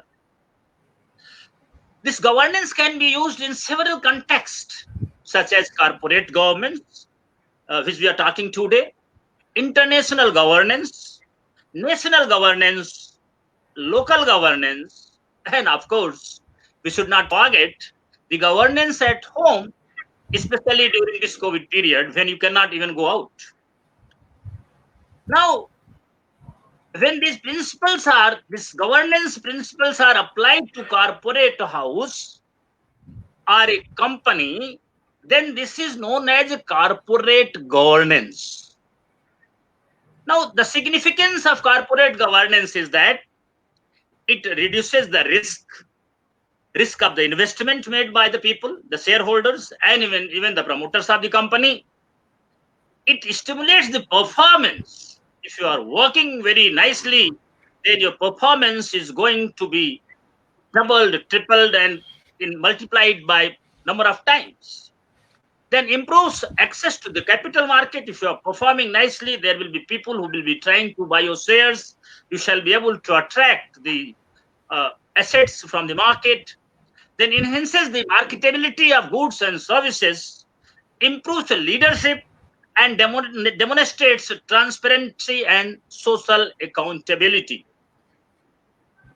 Now, corporate governance has also been defined by some American scholars known as Philip Coheran and Stephen Bartik as an umbrella term that includes specific issues arising from interactions among senior management, shareholders, board of directors, and others corporate stockholders. So it's trying to define it in a very nice manner and cover it. Another definition which the Cadbury Committee, Professor Indrajit Dubey was referring to Cadbury of UK, defined it. It is a system by which companies are directed and controlled. Now, corporate government is of utmost importance to all of us. Sometimes many people like me who are not the students of corporate law, they may ask how this corporate governance is related to me. And in order to reply to this question, I just wanted to share a personal chat with one of my friends. Now, that friend's younger brother got married. It was a love marriage. And after some times they had a fighting, and the issue was that young man was not taking bath. He used to bath once in a fortnight, 15, 20 days, 30 days, maybe 10 days. And one fine day, his wife fought that, why don't you take bath? And then his reply was, this is my personal issue. Don't intervene in my personal matters. I do not know whether it was his personal issue or it is the involvement of all of us, or at least to that lady. Now, when Reliance company is making profit, the government is getting the tax, we are getting the goods, we are getting the employment, those who have invested the money, they are going to get the profit. So it's not like that some corporate organization, some company who is next to your door is doing good governance or not doing good governance. It's their business. We should stop thinking on those lines. Definitely, it has impact on our life also, and hence we should try to be involved in ensuring that these companies are governed nicely. I wanted to tell you an example. The first, of course, Dr. Indrajit Dubey just brought to my notice, which I was not knowing, and thank you to him for bringing this notice, that the corporations were running for 3,000 years, and they wounded up in this 2015. Some Japanese corporation he was referring. But the first corporation which we generally remember is the East India Company. And you know, the British Parliament, the Queen, the ministers, they tried to bring good governance, initially through various charters, then by bringing the Regulating Act, then Act of Settlement, and so many reforms. And those good governance not only made that company to earn huge profit, but also acquired the territory. And who can understand this concept better than those who are sitting in Calcutta? 3 small fishermen's villages became the most important city of the world. I think it was because of the good governance. I just wanted to bring to your notice the recent examples, 2 examples of corporate governance, good and bad. Now, Mukesh Ambani and Anil Ambani. All of you keep reading that Mukesh Ambani is one of the richest persons of the world, and Anil Ambani has become bankrupt. So that is the importance of the corporate governance in our life. My dear friend, all of you know what happened to Satyam, which were doing so great. Ramalingam Raju was in charge of the affairs of the Satyam, and 7,200 crores were lost. Ketan Parikh securities scam, Speak Asia scam, home trade scam, all those scam, and they tried to attract the attention of the government to work for the good governance.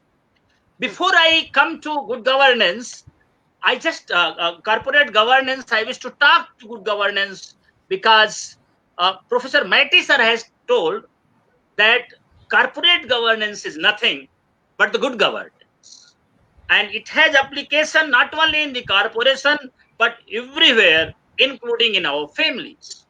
So good governance these days has been defined to include at least 8 important characteristics. That is participatory, conscientious oriented, accountable, transparent, responsive, effective and efficient, equitable and inclusive, and follow the rule of law. So if we have the decision-making process where everybody is participating, at least all those who are involved, parties, and then there is a consensus as far as possible, then the person who is taking a decision is accountable also, who is implementing the decision is also accountable, and then everything is transparent, not opaque. Then it is a responsive, it is giving response to the people who are asking, and then it is effective and efficient, and it follows the rule of law. What is the rule of law? Rule of law means the law is supreme. Equality is there, and it doesn't do anything without a predominance of law. Everything is predetermined in memorandum of association that what has to be done. Company Act says how it has to be done. Then a lot of procedures are already made, and you need not to do something new which is not informed without following the proper procedure. That is the rule of law, and that applies here also.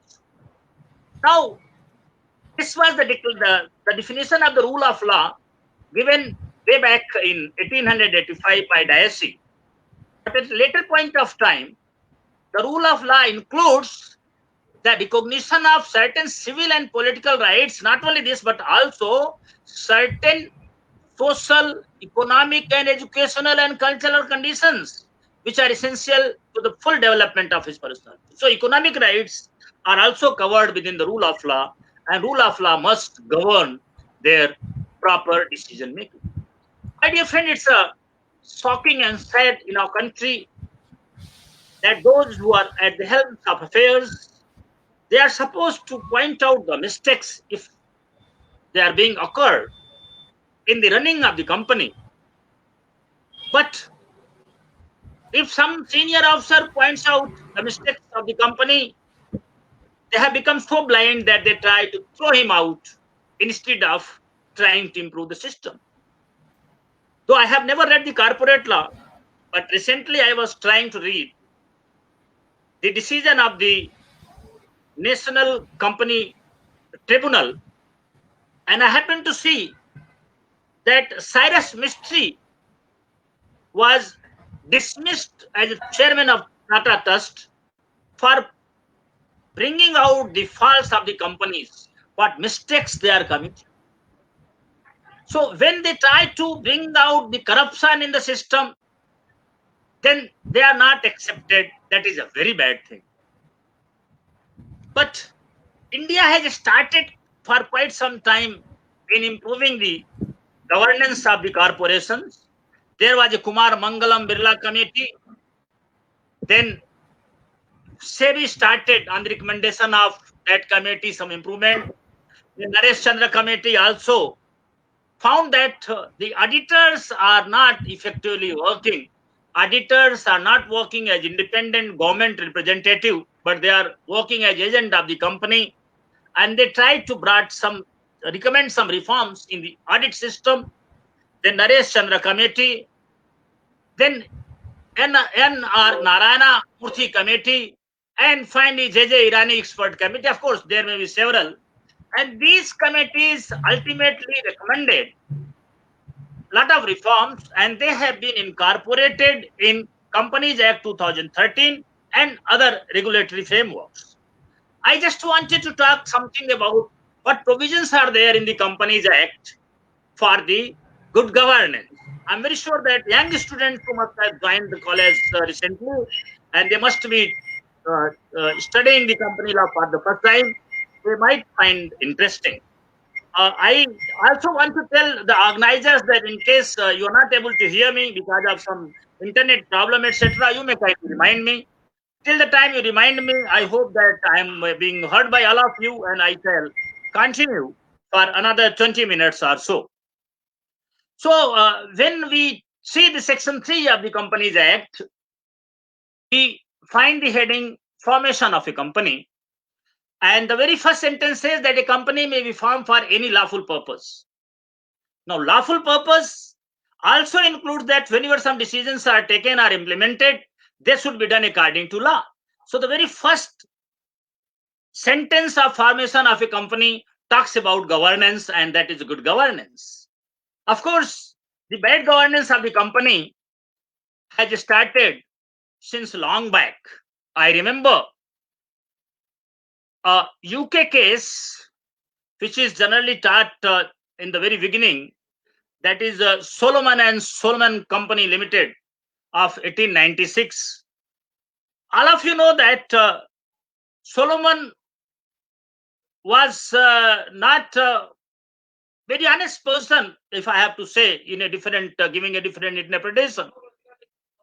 He himself took the debentures and sold the share outside, and when the company went for winding up, the debentures were to be paid, and those who have invested the money, they lost it.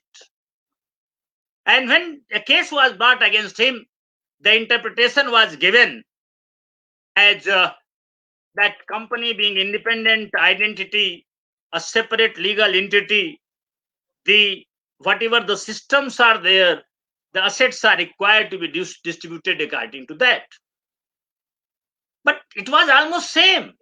Solomon was the person who knew everything.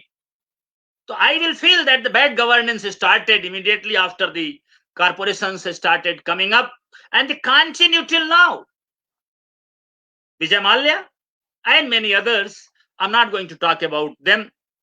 In section 4, which talks about the memorandum, it talks about everything, including the financial liability of the promoters, how much financial liability they will be having, and all those things which a company can do.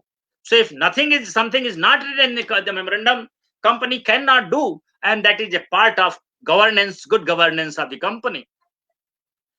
Then moving forward, we see that section 20 says that the contract terms cannot be varied. Whatever the company has undertaken the contract, they cannot be varied. They have to tell all the important details in their prospectus. Then they cannot have the public money without the permission and proper formalities. They will have to give voting right to all shareholders. They cannot issue share on discount. And if they do not follow the rules, they will be liable not only to the civil liability, that is penalty, but also to the criminal liability, which has been given at several places in the Companies Act. Now, the company is required to register the charges, whatever the charges are there on the company, within or outside. Then management and administration, there is a chapter 7 which talks about how the management and administration of the company shall be run. They will have to have a register. They will have to write everything, all the details of the shareholders, how much share they are having, how much security is there, debenture is there. So they will have to keep the details. They will have to submit an annual return, and it should be in a prescribed form, and it must talk about the financial health of the company. It must talk about the registrar's office, principal business activities, particulars of holding, subsidiary and associate companies. It should also talk about shares, debentures and other securities and shareholding patterns. It also should talk about indebtedness of the company. So all these provisions, they are made in the Companies Act of 2013 for good governance of the companies, that is for the good corporate governance. Moving forward, there are several things in this. Then there should be annual general meeting, and annual general meeting has to be organized. Maximum gap can be that 15 months. That means within 15 months a meeting has to take place, and we know that all the shareholders are having right to attend in that. But what the deficiency I found in this act is that the quorum is not satisfactory. I'm not the expert of this, But why this quorum is so pathetically covered in the Companies Act? It says that if there are 1,000 members, up to 1,000 members, if a company has, then 5 members present can complete the quorum. I feel 5 are too less for taking some important decisions in this general meeting or for informing them. Then if the members are up to 5,000, then 15 members are enough.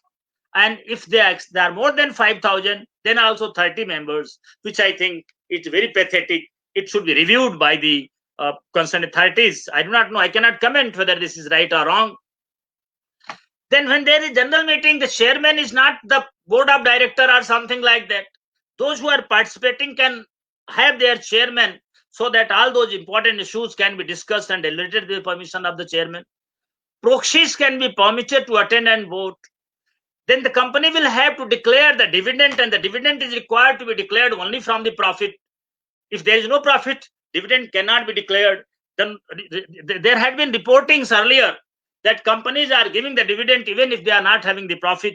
So that was not the good.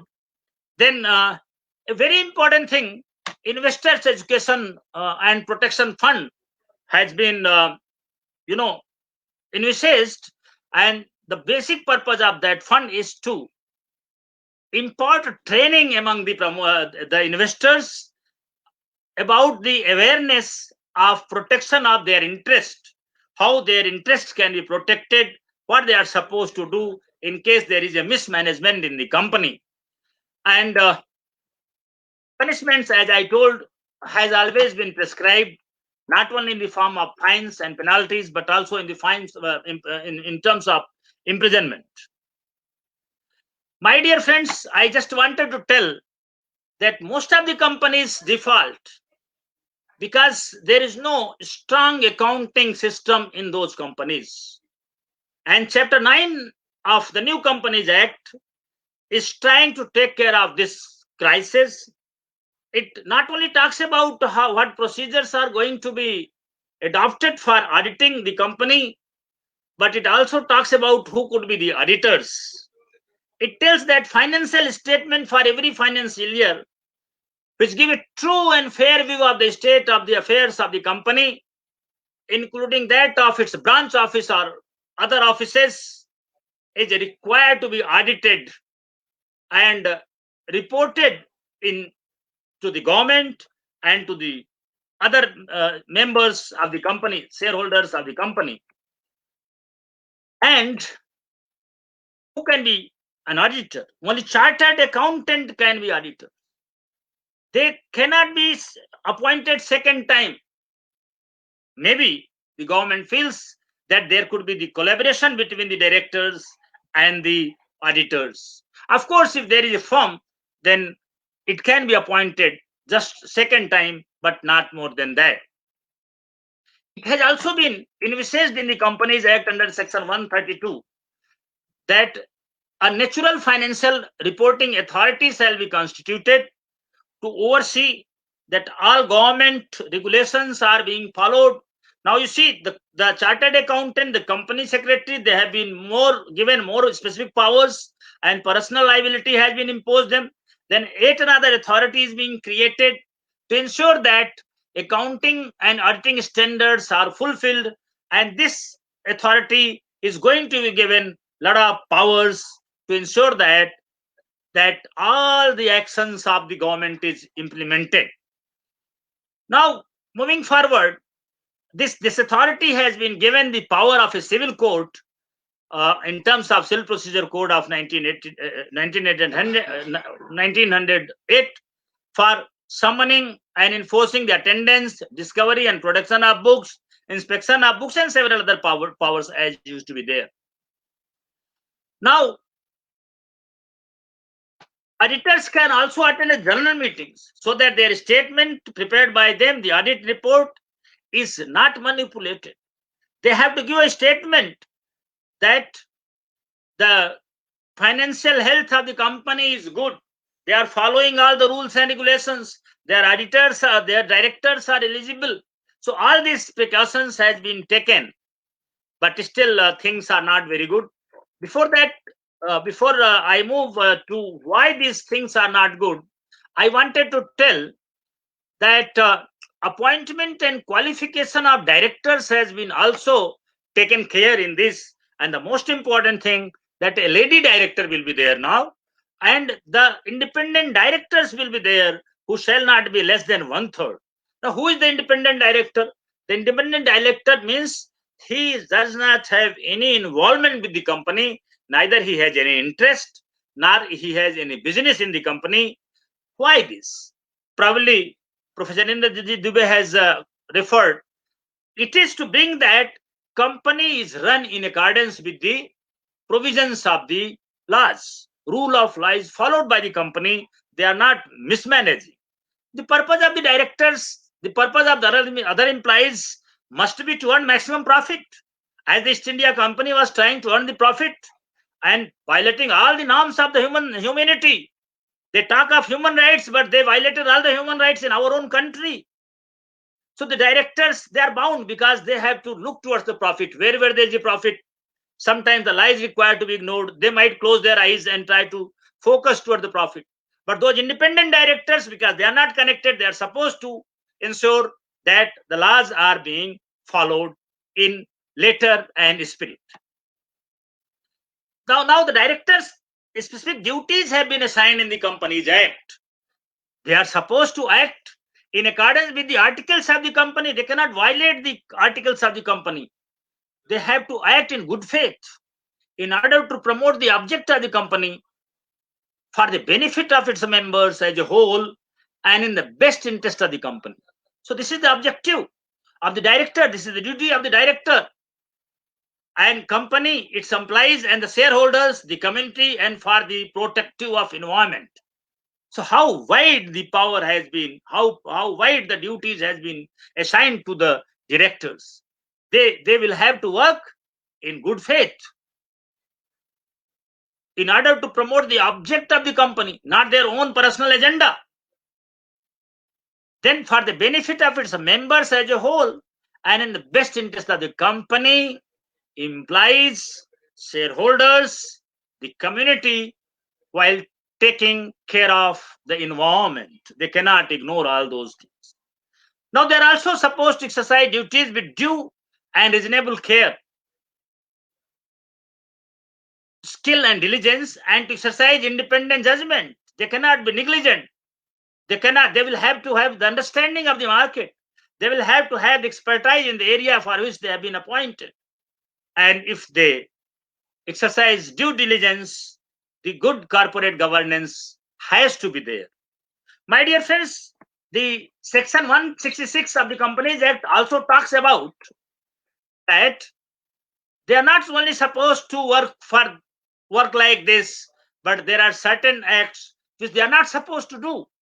And that is not involved in a situation in which the director may have a direct or indirect interest that conflicts or possibly may conflict with the interest of the company. Not achieve or attempt to achieve any undue gain or advantage either to himself or to his relative partners or associates, and not assign director's office to somebody. Now, this was the job of the directors for corporate governance, corporate good governance. I also find that judiciary and other government machineries are also trying to do a lot for the good governance, but I was shocked and saddened that the situation is not very, very good, as has been recently said by the National Company Law Tribunal, that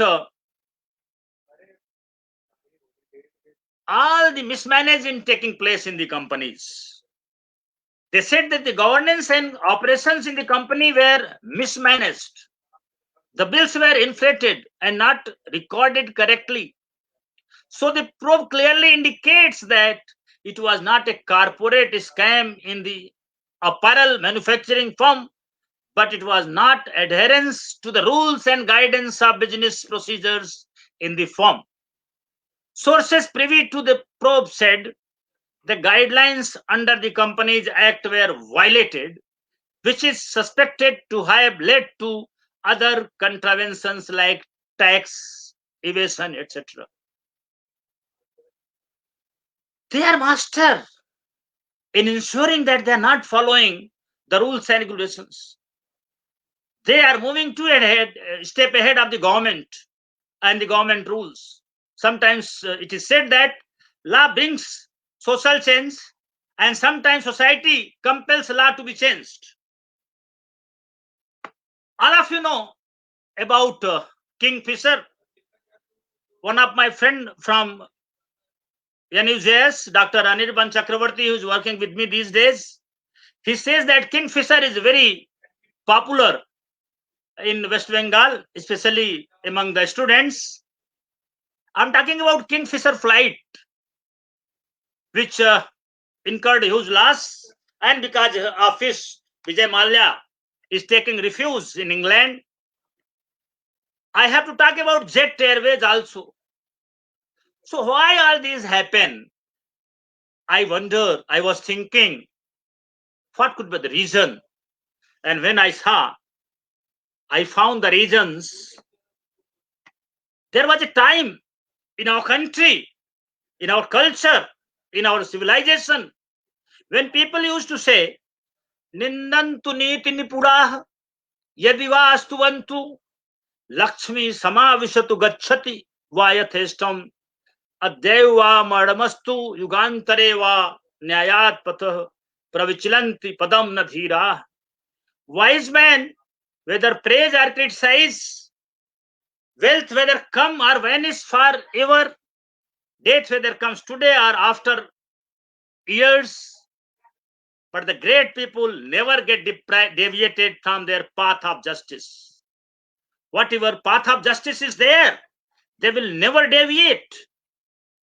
They will focus on what is right, what is dharma, and that was the tradition of our culture.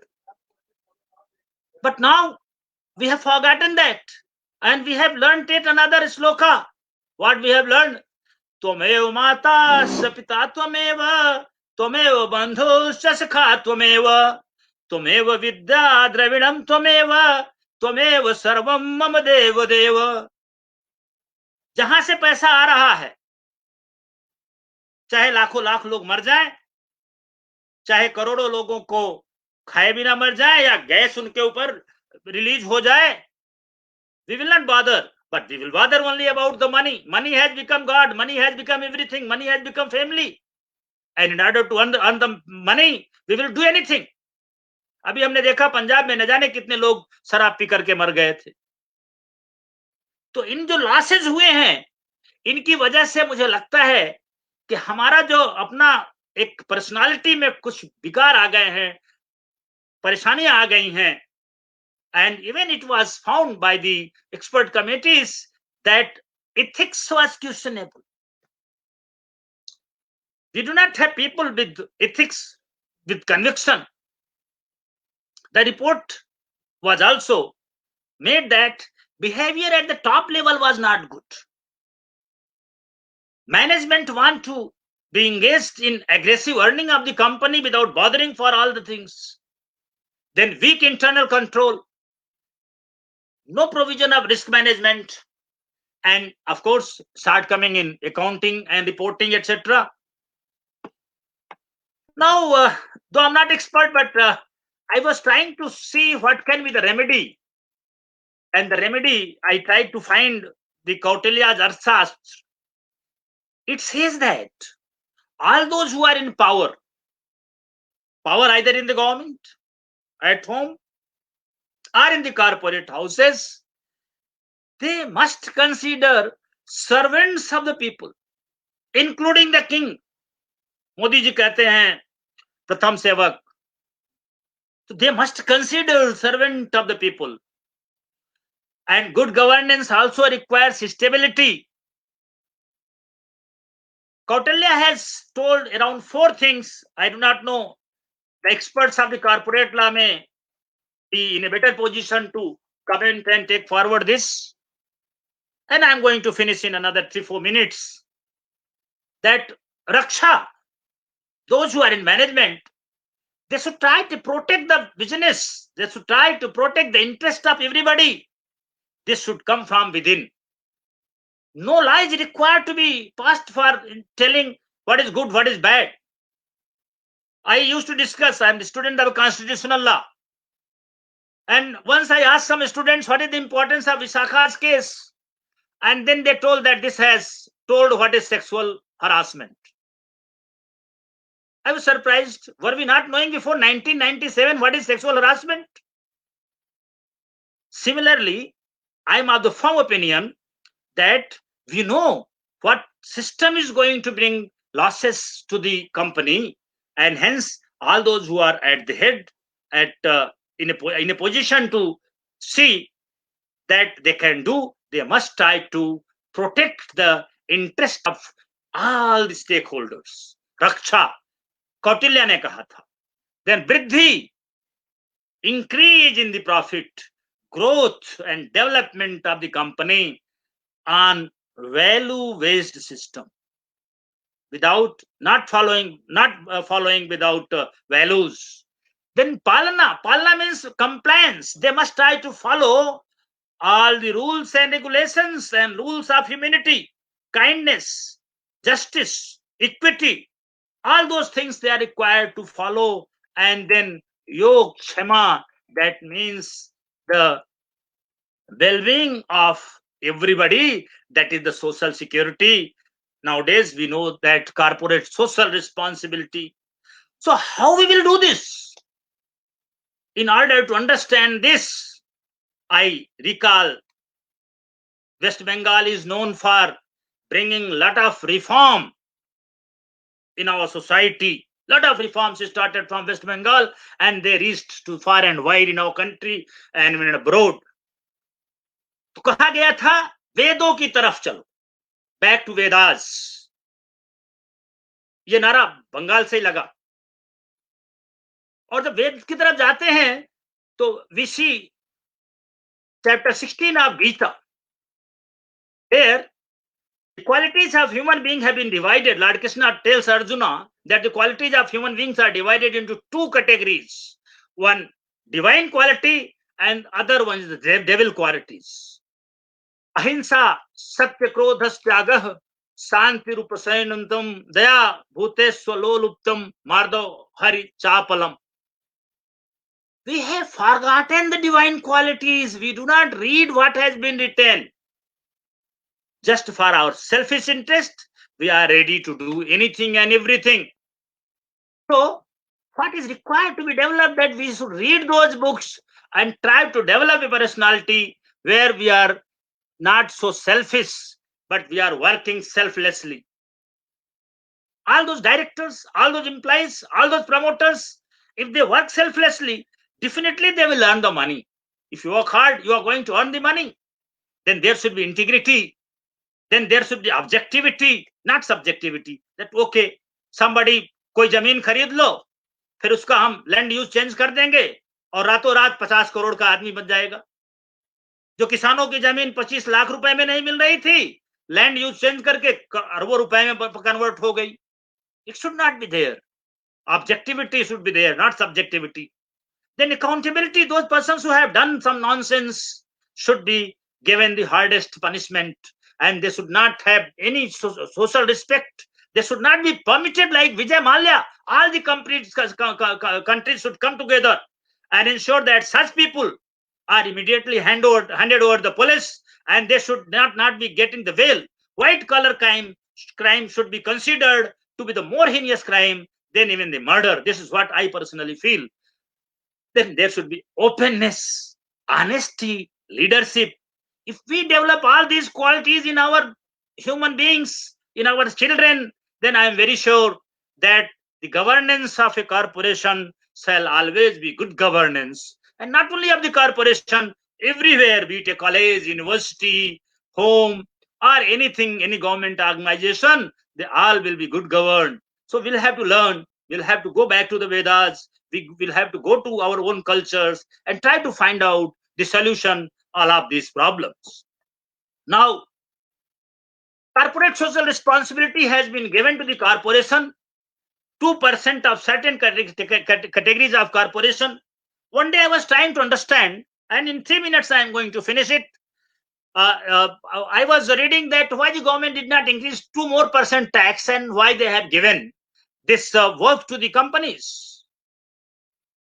I was trying to find out the answer, and I could see that it is because if you put the money in the government's pocket, it's very difficult to take it.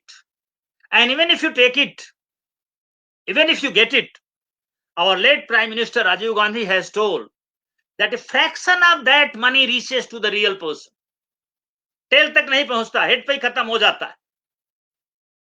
So, if the companies are directly able to see, they are established far and wide in all the areas, in all the states, and if they are able to see some problem in their nearby, they can look after those problems, they can help in eradicating this problem.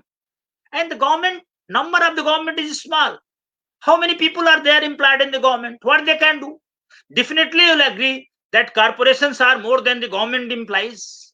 And hence, the elevation of poverty, which is the vision of the Constitution, which is the mission of the Constitution, which is the premier goal, will be not only the responsibility of the government, but it will be shared the responsibility of everybody. Very important provisions I was saying that they have been given in Schedule 7, I think, of the Companies Act, in which area the companies are supposed to work for the social responsibility, that is eradication of extreme hunger and poverty. See, we'll have to make a law. That means government knows that there are some people who are suffering out of hunger and poverty. After so many years of independence, we have not been able to give 2 square meal to our people. I was just saying today in this, I read that one village in Assam is flooded for last 10 days or 1 month, and no rescue is able to reach there. Then promotion of education. I feel that education is the cure of all the diseases. So these corporate houses should join in promoting the education, quality education, not reading ABCD or Kakha or whatever the vernacular language says. I hope the new education policy is going to talk about this. Then promoting gender equality. Our position is very pathetic in world level development. We stand nowhere near to the developed countries. Then empowering women, reducing child mortality and improving mental health. Mental health is a great crisis, especially in this COVID era. Combating human immunodeficiency virus, acquired immunodeficiency syndrome, malaria, and other diseases. Ensuring environmental sustainability. Employment enhancing vocational skills are required to be given by the companies. Then social business projects, and of course Prime Minister Relief Fund, which has just been created. So all these things are there where the corporations are required to come up and lead, and they can lead only when they dream to lead. They feel that this is their responsibility. They feel that this is their home. They do not consider कि हम पैसा इकट्ठा करके London में भाग जाएंगे, वहां रहेंगे. This is very bad. Once again, I wish to thank you to Hugli Mohsin College and its wonderful teachers, the principal, Professor Karfa sir, Professor Mathi sir, Professor Agrawal sir, Mandal sir, and Dr. Sangeeta Roy, and all those things. I must also thank my friend Dr. Praveen Misra ji, who has joined from Sikkim, Professor Varuna Chakravarti, Professor Afruza, Professor Arunima Sastri ji, and all those participants who are here. Thank you for being with me and listening to me, who is not an expert of the subject. Thank you, sir. Over to you now.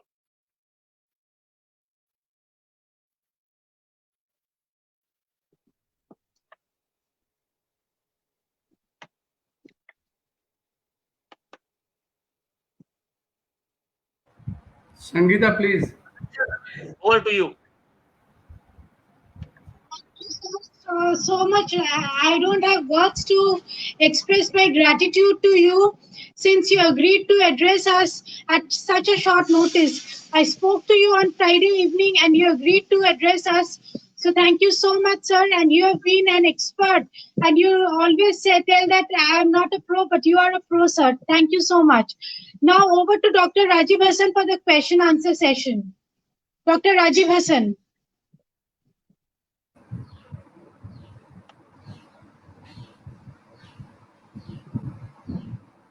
No such questions are there asked by the participants.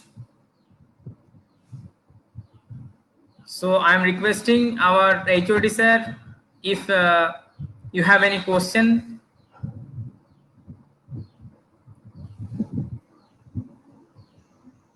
There is no question from the audience. Am I audible? Yes, sir, you are audible, sir, but there is no question till now from the audience. Sir, Okay. because they know that I don't know the answer.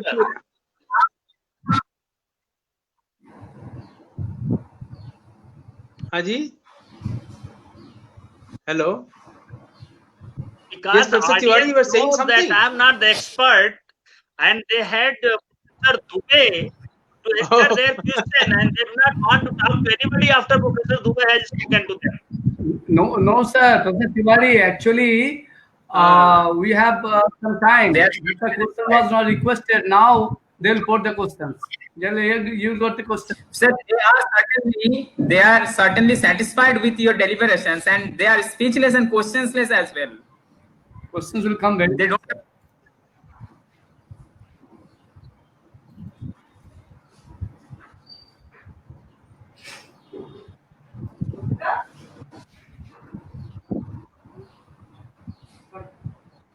Okay, Rajiv.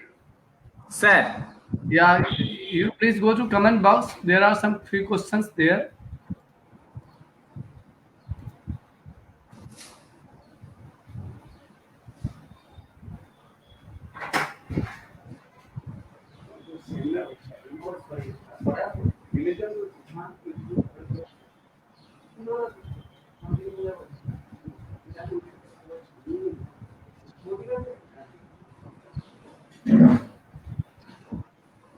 Sir, there is a question.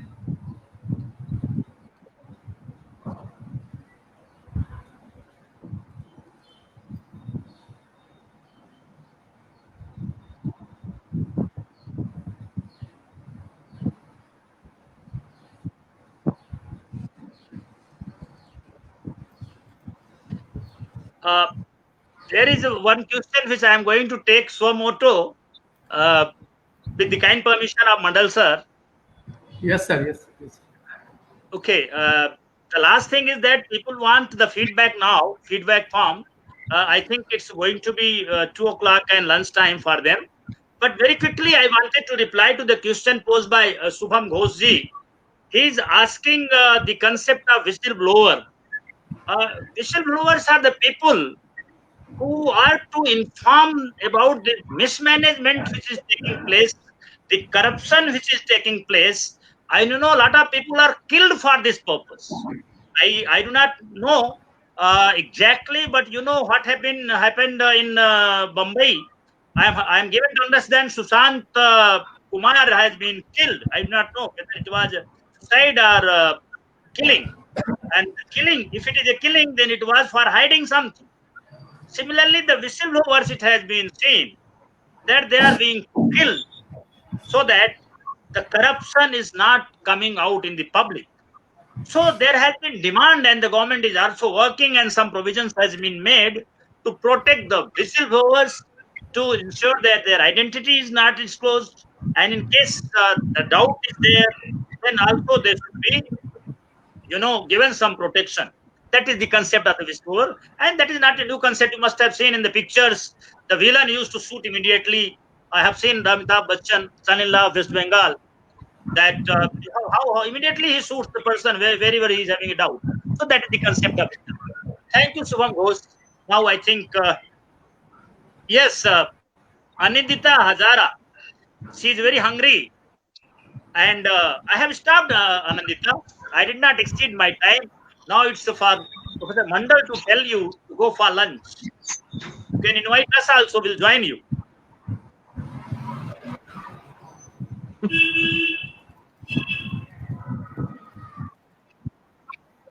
We have a question from Orithro. Sir, I am facing Rajiv. some problem in sir FB Live page, sir.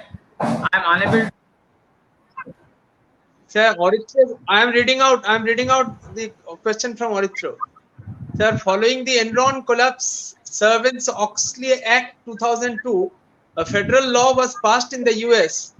This protects a whistleblower employed in a private company who reports the fraud or malpractices inside the company. In India, we have Whistleblowers Protection Act 2011, but it does not cover private employees. Also, Section 11, Subsection 2 of the SEBI Act may not be in all scenarios enough to protect the interest of the investors. Don't you feel, sir, we urgently need a better audit, accounting, and ... That means, yes, the message is clear that his question is, do we have adequate legal protection to whistleblowers? It is the same type of question which was answered, which was already answered. Yeah, the Already question has answered. its answers in that itself. Very good. Yeah. The nexus between power and criminals has to be broken. And that is the biggest challenge, which, strikes at the very root of the nexus between criminals and politics. That has somehow to be broken. And it has become a mammoth task for our politicians doing it. There has to be a strong civil society who will create a strong public opinion, and one day it may become a genuine political issue. And unless we have that, we'll have to keep on bearing all this. We are still, we remember cases like Satyendra Dubey, the poor engineer in Bihar who was killed in the highway scam, even in the first NDA regime. Why we are for going being a back? whistleblower. अभी आप देखिए वो जो lady वहां की है जिसने drug mafias को पकड़ा था, that young IPS officer, how much she suffered? हाँ. और मैं तो आपको सिर्फ कहना चाहता हूं सर, अभी मैं कुछ दिन पहले पढ़ रहा था तो किसी अंग्रेज ने लिखा था इंडिया के विषय में कि यहाँ ना कोई भीख मांगता है, ना कोई चोरी है, ना कोई खाए बिना मर रहा है, बड़ी संपन्न कंट्री थी। और आपके बंगाल से तो कितना धन वो कमा के लेके गए थे।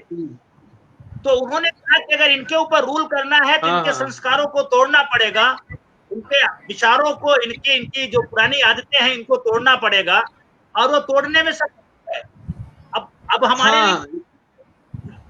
हाँ सर, आप सही बोल रहे हैं, लेकिन इसका ब्लूप्रिंट क्या हो सकता है, कैसे अपने को ये करना है, इसके बारे में अपने कल्चर को स्ट्रांग करना पड़ेगा, जहाँ पैसे को महत्व नहीं दिया जाए।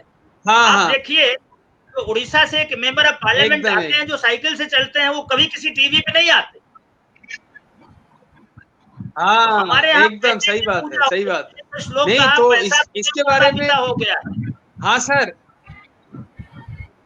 हाँ प्रोफेसर तिवारी, इसके बारे में professor justice MN Venkatachaliah, the then chief justice, एक बार बोले थे, बहुत अच्छी बात बोले थे, वो हम I cannot withstand the temptation of sharing it with you. बहुत अच्छा बोले थे, बोले corruption is a lubricant in the initial stages of a developing economy, but then how can you minimize it? वो बहुत अच्छा सुझाव एक दिए थे। आप जैसे बताए ना, क्या इतिहास के पन्नों से अपने को निकालना पड़ेगा, going back to the Vedas, to the earlier Indian civilization and culture, वो भी यही बताए थे, क्या तीन चीज जो है एंशियंट इंडिया कभी तीनों को एक साथ आने नहीं दी। क्या क्या है?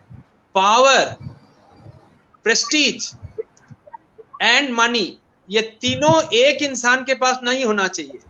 तो प्राचीन भारत में आप देखिए, गुरु जो था, जो ऋषि मुनि था, उसके पास विद्या थी, सम्मान था, लेकिन पैसा नहीं था, पावर नहीं था। राजा के पास पावर था, लेकिन सम्मान गुरु का ज्यादा था, और सम्मान जिसका रहेगा वैसा उसके पास ज्यादा पैसा या पावर नहीं होना चाहिए। तीनों को अगर हम लोग जितना हो अलग रख सकें तो करप्शन धीरे धीरे मिनिमाइज हो सकता है। ये प्राचीन भारत की पद्धति थी, लेकिन उसमें गुरु के पास पैसा नहीं होने से भी मुनि ऋषि जब आते थे राजा के दरबार में, तब राजा उनको प्रणाम किया करते थे, पैसा पावर रहते हुए भी। तो ये जो चीज है अभी क्या है, पैसे से सब कुछ मिलता है, पावर भी मिलता है, सम्मान भी मिलता है, और पैसा तो उसके पास है ही। ये concentration is going all the way in increasing the corruption in the society. आप सही बोले, अर्थशास्त्र से बहुत कुछ सीखने को मिलता है ना क्या? और सब चीज ब्लैक एंड व्हाइट से पॉसिबल नहीं है, कल्चरली माइंडसेट चेंज करना भी बहुत जरूरी है। वो कौटिल्य बोले थे ना अर्थशास्त्र में, केवल शास्त्रम आश्रित्य न कर्तव्यो विनिर्णय युक्ति ही न विचारेतु धर्महानि प्रजायते। तो professor Tiwari, we are very thankful to you for your excellent deliberation, and we do agree with you that we need to have a retreat to our glorious past, which had a very rich history of all these values which are now being recognized by the Western world. Thank you, sir, so much for giving us time and illuminating and dispelling the darkness of ignorance from our students and from us also. Thank you, sir, for joining us. And Professor Dubey, thank you for joining us and enlightening us on corporate governance issues. We will be extremely thankful to you for your valuable time and your sharing of your knowledge. Thank you, sir. I wholeheartedly thank the principal, Professor Karfa, for permitting us organizing this seminar. He has always been very supportive for all academic endeavors. The IQAC, led by Professor Sajol Maiti, thanks for your cooperation and your active participation. I thank all my colleagues, Professor Sadhna Gupta, Professor Sashinath Mandal, who had been at the helm of the affairs, always very energetic and organizing things, Professor Rajiv Hassan, Professor Shangita Roy Mitro, Professor Brotin Ghosh, Professor Devabroto Basu, and all the students and other audiences who have participated and asked interesting questions and made this webinar all the more interactive and interesting. Thank you all for making this experience a very interesting and successful one. Thank you very much. Thank you, sir.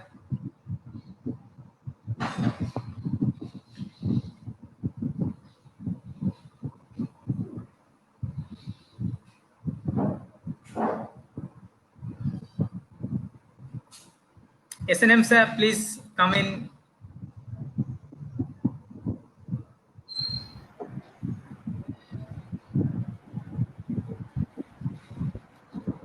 Rich, madam.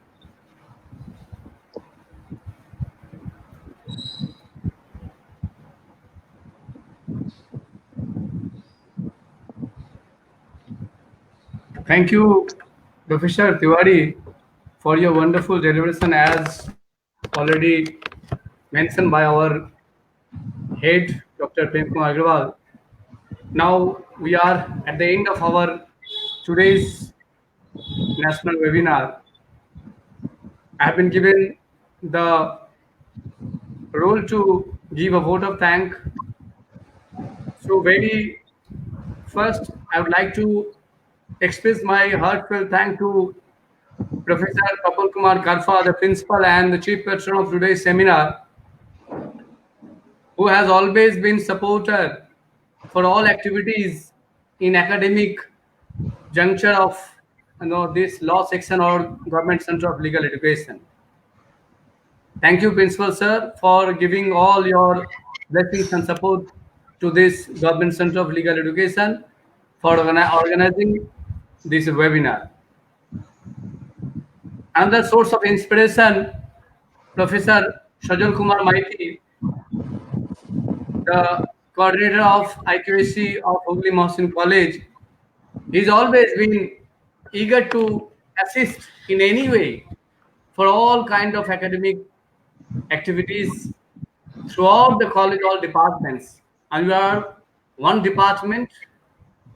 So we are thankful to Professor Maiti for giving his time, energy, and resources to this Government Center of Legal Education.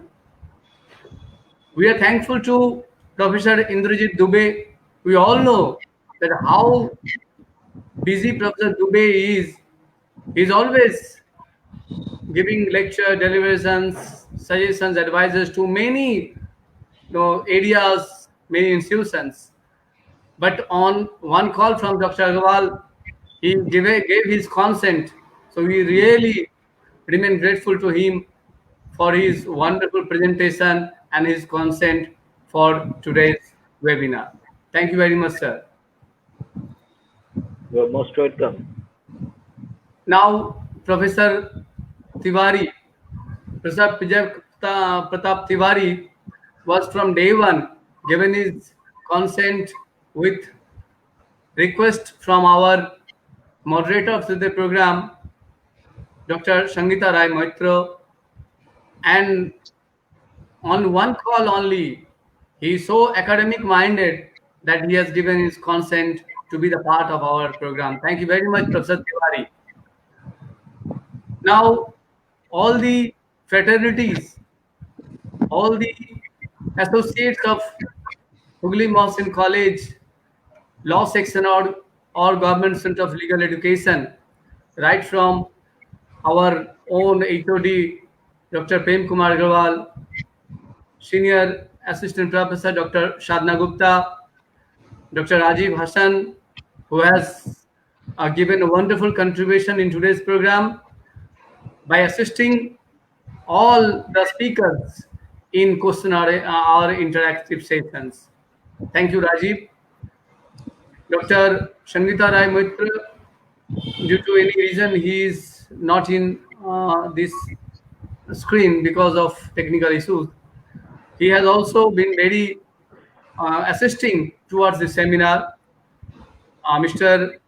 Brotin Ghosh, Mr. Debabrat Basu, all have given 100% effort towards this wonderful program of this webinar.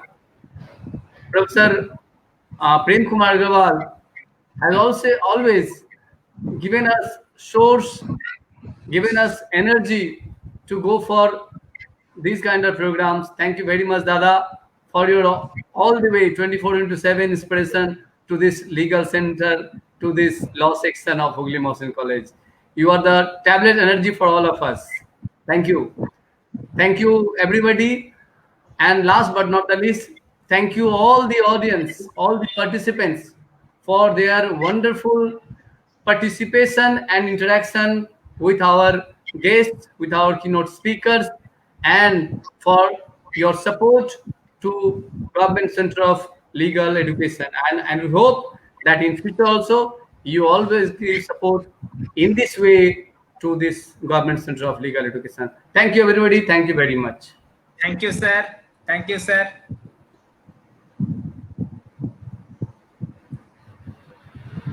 Just one information to participant. I have given the feedback link. You please submit your feedback. It will remain open up to 6 today. And on the basis of information supplied through this feedback form, you'll get your participation certificate through your mail. Thank you very much.